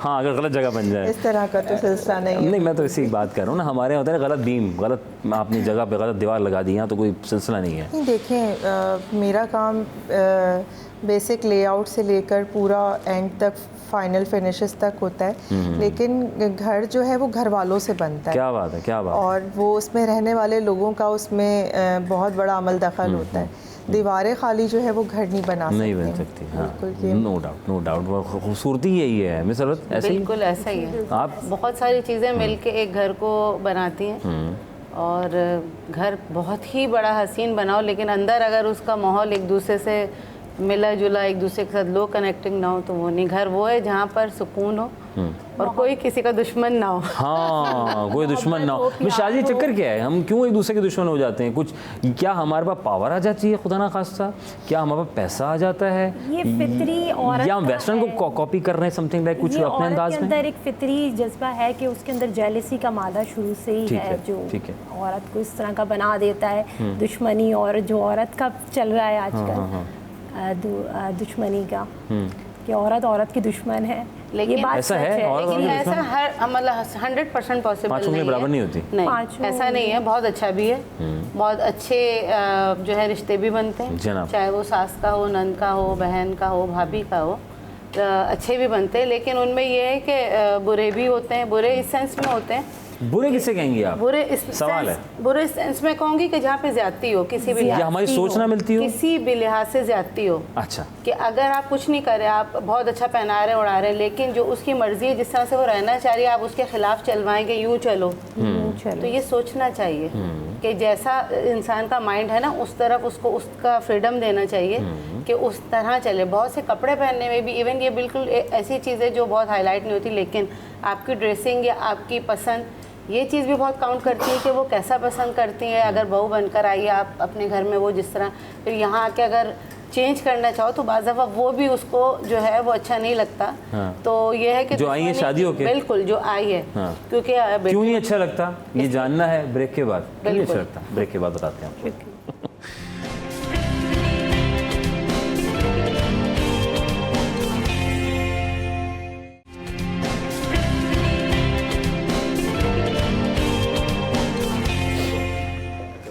Welcome back once again city 10। आपका मेज़बान नज़र अली बेग अपनी खिदमत में हाजिर है जनाब अली। और क्या औरत ही औरत की दुश्मन है? क्या एक दूसरे की हम काट कर रहे हैं? किस वजह से, क्यों कर रहे हैं? किसको देख के चल रहे हैं? क्यों, क्या हो क्या रहा है? मिस मैडम आप बताएं ये क्यों हो रहा है? हम मतलब ख़वातीन आप कह लें एक कमाता था और पूरा कुनबा खाता था, आज एक नहीं सबको कमाना पड़ता फिर भी पूरा नहीं हो पाता। क्या यही वजह है कि हम आपस में एक दूसरे के साथ मतलब क्या सिंक नहीं हो पा रहे हैं? किसी और वजह से हम दुनियादारी में बहुत मशगूल हो गए हैं, जबकि ख़वातीन और मर्द तो तकरीबन आगे ही माशाल्लाह चल रही हैं, अपना काम कर रही हैं। इसमें सबसे पहले ये है कि मोबाइल वो देखने के बाद हर कोई जब ब्रांड्स, हर कोई जब अपने घरों की इंटीरियर, अपने घरों को, अपने आप को, हर चीज़ जो देख रहा है। पहले यकीन करें लोग पुरसुकून होते थे कि जितना आ रहा है ना उनको ऐसा होता था, मार्केट्स भी अलग अलग होती थी कि जाकर आराम से शॉपिंग कर ली और उसमें वो खुशी खुशी जी हाँ, जी हाँ, जी हाँ। अब ये जो इतना ट्रेंड चला है ना, और जब पढ़ने बच्चियां भी जा रही हैं या आ भी रहे हैं लोग, वो पहन कर आए, उसने ये पहना था अब हमें भी यही पहनना है, उसकी वजह से। और घर की इंटीरियर भी, लोगों के घर साफ सुथरे होते थे, भले कम चीज़ें हों या ज़्यादा हों, वो उनकी अपनी ब्रांड कॉन्शियस था। अब ये होता है कि ये भी होना चाहिए और ये भी होना चाहिए। इस दौड़ में जो लग गए ना सारे, इसकी वजह से मुश्किल आते हैं। ठीक है, जो आ रहा है पैसा उस पर क़नात नहीं है, वो ये है कि और भी मज़ीद हो, और भी अच्छा उसमें कैसे रोकेंगे? अब फ्रेंड्स जा रही हैं, हम इस ब्रांड में जा रहे हैं, आप वहीं से लो। पहले ऐसा नहीं था, पहले यही वाली बात होती थी कि अपना देख के कि कितनी हमारी इनकम है और हमें किस तरह चलना है। लाइफ स्टाइल अलग अलग तरह के होते थे, जिसमें पहले कहा जाता था कि ये लोअर क्लास है, ये मिडिल क्लास है, ये अपर क्लास है।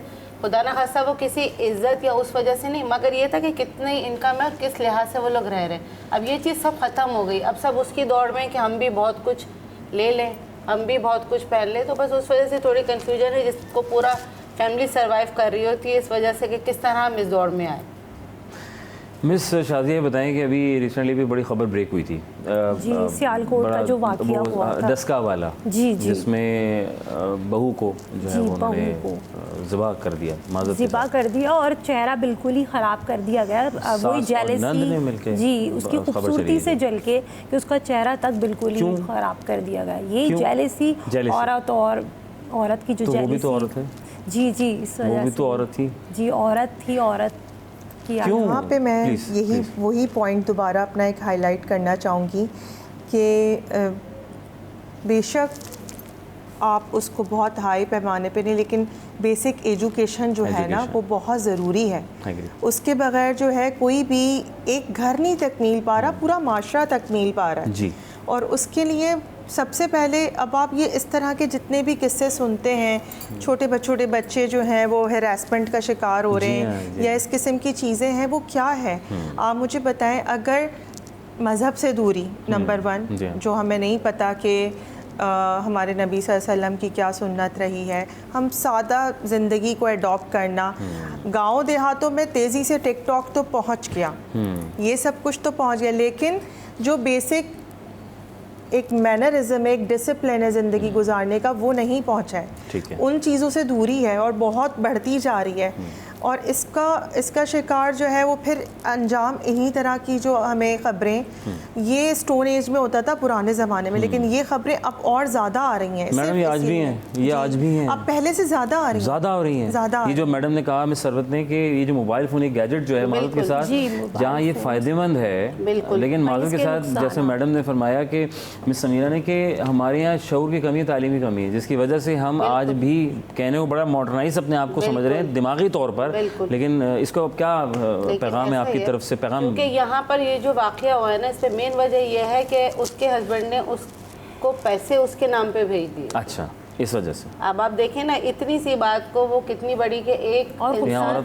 की दुश्मन है, इसका मतलब ये हुआ औरत औरत की दुश्मन भी फिरते हैं। तो यहाँ पर तो खुश होने चाहिए तो ये शादी की बेटे की नहीं, लेकिन यहाँ उसकी बहू है, उसको पैसे भेजे, लेकिन ये वाक़या अचानक नहीं आया होगा, जाहिर ये दिमागी लोग से ऐसे ही होंगे।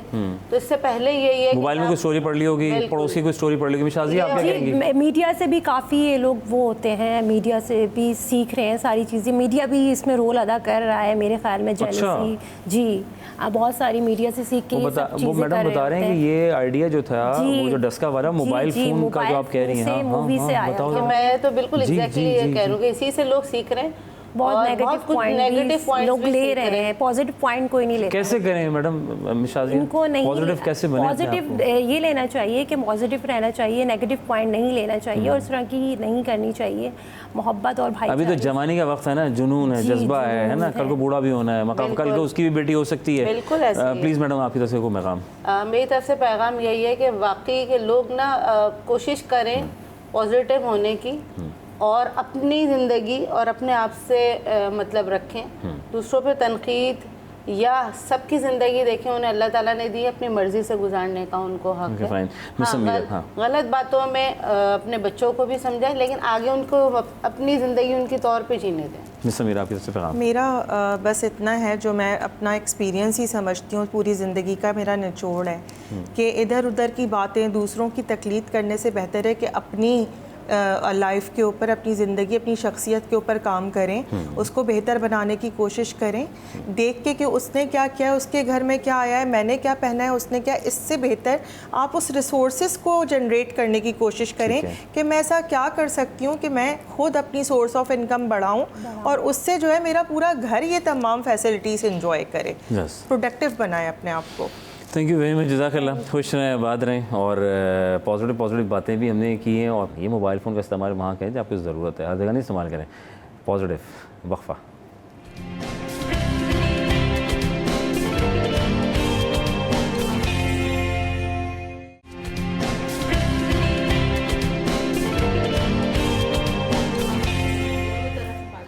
Welcome back once again city eight 10। आपका मेज़बान अज़हर अली बेग आपकी खिदमत में हाजिर है। जनाब अली आप वहाँ हाजिर हैं, थैंक यू, आप वहाँ हाजिर हैं और खैर ऑफिस से हैं और ख़वातीन इस समय मौजूद हैं। और आप सोच रहे होंगे बहुत सारे सवाल हैं कि ख़वातीन की क्या दुश्मन है।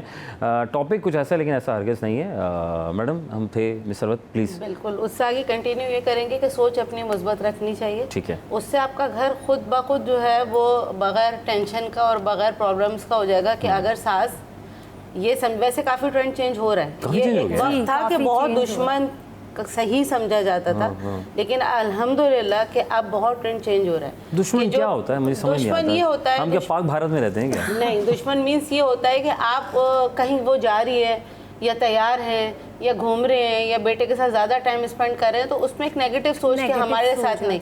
लेकिन जब कोई रिश्ता नया बनता है, यकीनन उसको टाइम देना पड़ता है और इसमें किसी किस्म की कोई परेशानी बच्चा नहीं होनी चाहिए। जब स्कूल जाता है तो मिस उसको वक्त देती है तो बच्चा परवान चढ़ता है। बिल्कुल, तो यहाँ पे भी उन्हें सोचना चाहिए कि जो बेटा पहले अकेला था, जाहिर सी बात है कि वो टाइम स्पेंड कर रहा है, लेकिन अगर आई है वाइफ तो उनको तो और मौका देना चाहिए कि इनकी अंडरस्टैंडिंग बढ़े, उनकी इज़्दवाजी ज़िंदगी है। बिल्कुल, अंडरस्टैंडिंग बढ़े और आगे वो बहुत खुशहाल लाइफ जैसे आपने गुजारी। बिल्कुल आपने गुजारी।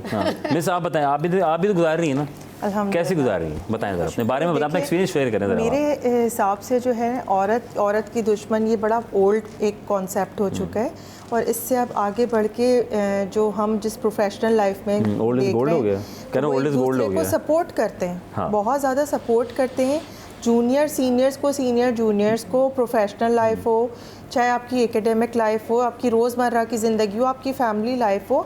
अब वो कॉन्सेप्ट, क्योंकि सबको पता है कि आपका एक दूसरे के बगैर, एक अगर फैमिली की बात ले लेते हैं तो फैमिली यूनिटी के बगैर गुजारा नहीं हो सकता। अब वो दौर चला गया है कि जहाँ पे सिर्फ एक कमा रहा था और 10 खा रहे थे। अब घर की औरतें भी बराबर के शाना बशाना काम करती हैं मर्दों के। अब बाहर फील्ड में भी वो जो है अपने साथ जो है वो कोलीग्स को लेके चलती हैं।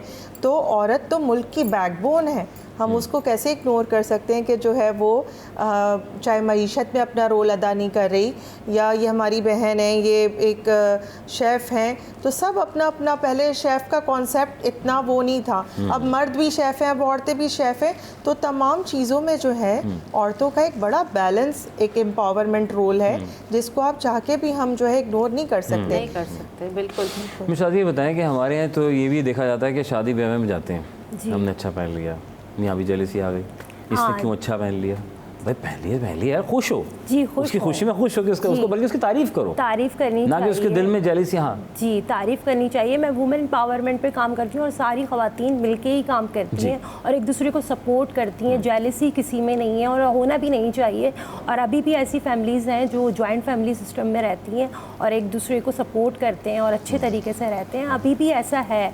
ये कहना कि औरत की दुश्मन है, मेरे ख्याल से अभी एक पुरानी कहावत हो गई है। अब मर्दों के शाना बशाना औरत सबसे आगे हैं। और ये चीज़ अब ख़त्म हो चुकी है कि औरत जिससे जलती है, क्योंकि अब वुमेन आगे बढ़ रही हैं, समझती है ना जी, यार ये मेरी बहू है, ये मेरे बेटे की बहू है, ये भी किसी की बेटी है, ये भी किसी की बेटी, कल को इसकी भी बेटी होनी है, उसकी भी शादी होनी है, जी, इसकी शादी हो, मैं भी तो बेटी थी जी, तो फिर यहाँ क्या, सास भी कभी बहू थी। अगर ये बिल्कुल सोचा जाए, जैसे किसी भी वुमेन को जो किसी भी शोबे में आगे है, उसका सपोर्ट उसकी फैमिली से ही मिल रहा होता है, तो यकीनन वो उनके साथ भी पॉजिटिव होती है ना, तभी तो वो आगे बढ़ सकते हैं।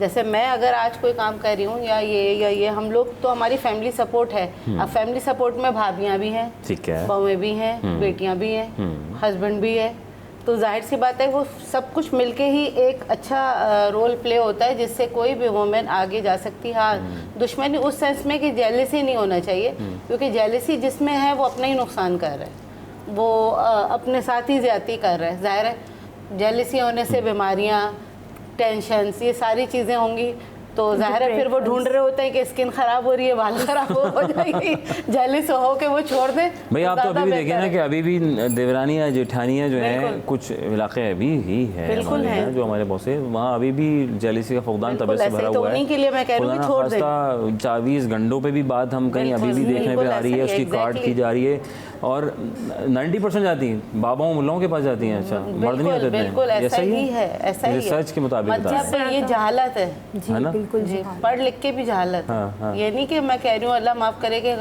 सॉरी टू से कि तो ट्रेंड फिर पुराना नहीं हुआ, इसका मतलब नहीं, तभी चल रहा है, होता जा रहा है, लेकिन बहुत बेहतरी आई है। Old is gold. हाँ, बहुत बेहतरी आई है, यकीन करें, बहुत रिलेशन को जो देख रहे हैं बहुत बेहतरी आई है। लेकिन बस एक उसमें जो है औरत दुश्मन है, पता नहीं इस टॉपिक को मुझे कहना चाहिए या नहीं, कि जहाँ पर अफेयर्स चलते हैं आदमियों के, ठीक है, उस जगह औरत को जाहिर है ये सोचना चाहिए कि अगर वो किसी शादीशुदा आदमी के साथ किसी तरह बढ़ रही है तो यकीनन कि औरत की दुश्मन हुई। सिर्फ सास बहू को नहीं लेना चाहिए, मैं वो सब सही हो चुका है, फिर तो वो सब सही हो चुका है, घरों के मामला बहुत बेहतर हो गए। ये जो टॉपिक है ना, इसमें अगर कोई उसके साथ शरीक हो रहा है और वो ये कह रहा है कोई मसला नहीं है, शादीशुदा है तो कोई बात नहीं, हम तुम्हारे साथ चलें, ये दुश्मन है, ये दुश्मनी है। कॉलर लेते हैं भाई, कौन है हमारे साथ? अस्सलाम वालेकुम। अरे अस्सलाम वालेकुम, कैसे हैं? वालेकुम अस्सलाम। याद कर रहा हूँ। जी आवाज़ बड़े दिन बाद आए, कहाँ थे आप? मैं एक्चुअली नहीं कर पाया होगा, औरतों में तो नहीं फंसे थे आप। पहले आपके तमाम खवातीन को बाइज़्ज़त सलाम करना चाहता हूँ और मैं उन लोगों की कदर करता हूँ, और जो खवातीन अपने घर के कामों में सपोर्ट करती हैं तो हमें उनको बिल्कुल उनका साथ देना चाहिए। लेकिन अभी जो बात हो रही है वो बिल्कुल सही है, हमारी बहन ने जो बात की है, बात ये कि औरत की दुश्मन है, इसमें मुझे कोई डाउट नहीं है। एक्चुअली होता ये है कि वो सिर्फ हमने स्टिक कर दिया ना सास बहू, सिर्फ सास बहू का मामला नहीं है, यहाँ सारी एक दूसरे के रिलेशन है। यानी इवन अगर ना भी ताल्लुक दोस्त हो तो अगर कोई फोन करके कोई बात करता है तो उसको वो टॉक्सिक तरीके से समझाने की कोशिश करती है, तो ये बहुत बड़ा एक इशू है। मेरा सवाल खवातीन से ये, लेकिन बात ये है कि आप जब तक अपना दिल कुशावा नहीं करेंगी ना तो चीजें लेके नहीं चलेंगे आगे, और खवातीन को सपोर्ट नहीं करती, खवातीन की बढ़ती हुई देखती है तो वो कोशिश करती है उनकी टांगे खींचने। तो ये जो साइकी है, ये माशरे का हमारा रवैया, जैसे मर्दों की तो आप बात करते हैं, ठीक है, हमने देखा है मर्द की डोमिनेशन, लेकिन इस वक्त तो खवातीन की काम कर रही है ना, कई घरों में खवातीन की डोमिनेशन की, माँ की डोमिनेशन, किसी की उसकी डोमिनेशन होती है, वो होती है वो डिक्टेटर टाइप की डोमिनेशन होती है। इस साइकी को, इस सिस्टम को चेंज करने के लिए खवातीन के लिए आप क्या मैसेज देंगे? This is my question. Thank you so much. बहुत शुक्रिया। डिक्टेटर सोच, डिक्टेटर सोच जो है वो कहीं और से नहीं आती, इंस्टीट्यूट से नहीं आती, किसी इंडिविजुअल की थॉट ऑफ स्कूल से नहीं आती है। ये एक ओवरऑल माशरा होता है जो जन्म लेता है, उसमें बहुत सारे अवामिल शामिल होते हैं। अगर डिस्क्रिमिनेशन फैक्टर देखा जाए, मैं भाई की बात से थोड़ा सा गैर मुत्तफ़िक हूँ यहाँ पे, कि होता ये है कि आप यहाँ पे देखें कि इस वक्त हमारे मुल्क में जो पॉपुलेशन रेट है वो मर्द ख़वातीन का ऑलमोस्ट इक्वल है, बट शरह ख़वानदगी लिटरेसी रेट पे अगर हम बात करते हैं तो उसमें ज़मीन और आसमान का फ़र्क है। रूरल एरियाज़ में और अर्बन एरियाज़ है, रूरल में तो ख़वातीन की तालीम को आज भी बहुत से इलाकों में विद ड्यू अपॉलॉजी एक गाली ही समझा जाता है। 49% और 70% जिस मुल्क में पढ़ाई का रेशो रखा गया है, तो आप समझ सकते हैं कि ये कोई हुकूमत इसमें कोई बहुत आगे आके अकेली कुछ नहीं कर सकती। ये बेसिक इंस्टीट्यूट घर से शुरू होना है। ये दोनों की मुश्तरका सोचें हैं जो पेरेंट्स अपने बच्चों में ट्रांसफ़र करते हैं और वहाँ से फिर जाके एक माशरा तश्कील पाता है। ये तमाम क्या अमल होता है? हम बचपन से सुनते हुए आ रहे हैं, हम तो बचपन से सुन रहे हैं मैडम, लेकिन अमल हो रहा है ये मैडम हमारी जैसे? ऐसा ही है और अभी भी बहुत हद तक ऐसा है, लेकिन उसमें भी चेंज है कि पहले लोग सिर्फ ये सोचते थे कि बेटा ही कर सकता है, बेटा ही सहारा होता है आगे सब कुछ। ये सोच बहुत टोटली चेंज होती जा रही है कि अल्हम्दुलिल्लाह बेटियां भी अपने माँ बाप तो क्या अपनी फैमिली को भी सपोर्ट कर रही हैं और अब बहुत रुझान है। और अब कौन सा ऐसा शोबा है जिसमें ख़वातीन नहीं है? उन शोबों में भी जहाँ सोचा भी नहीं जा सकता था कि ख़वातीन जाएंगी, उन शोबों में भी ख़वातीन आज मौजूद है। Madam please. मैं समझती हूँ अब AI के दौर में आ चुके हैं, अब हमें इन चीज़ों से दूर हो जाना चाहिए। ये जेलसी, ये सब आप सबको मिलके, सारी वुमेंस को मिलके काम करना है। वुमेन एम्पावरमेंट अब है लाए अमल पर, तो इन चीज़ों को पीछे छोड़ देना चाहिए और जेलसी और इस तरह के फुकदान को खत्म करना चाहिए। जनाब, ये सब चीज़ें तो चलती रहेंगी, ज़िंदगी का हिस्सा है। मिस शाजिया, मिस सरवत साहिबा और मिस समीरा, आपका बेहद शुक्रिया, जज़ाकल्लाह। डिबेट बहुत लंबी है और कोशिश है इसको अच्छा बनाने की। बंद कमरे में बात हो जाए तो वो उसको वहीं तय कर लीजिए, बहाना निकालिए, अदरवाइज़ ज़िंदगी को कामयाब बनाने का आगे का सोचिए। ज़िंदगी बहुत प्यारी है, खूबसूरत है, इसको खूबसूरत बनाए। अपने मेज़बान अज़हर अली बेग को दीजिए इजाज़त। कल होगी मुलाकात। पाकिस्तान जिंदाबाद। अल्लाह के बाद।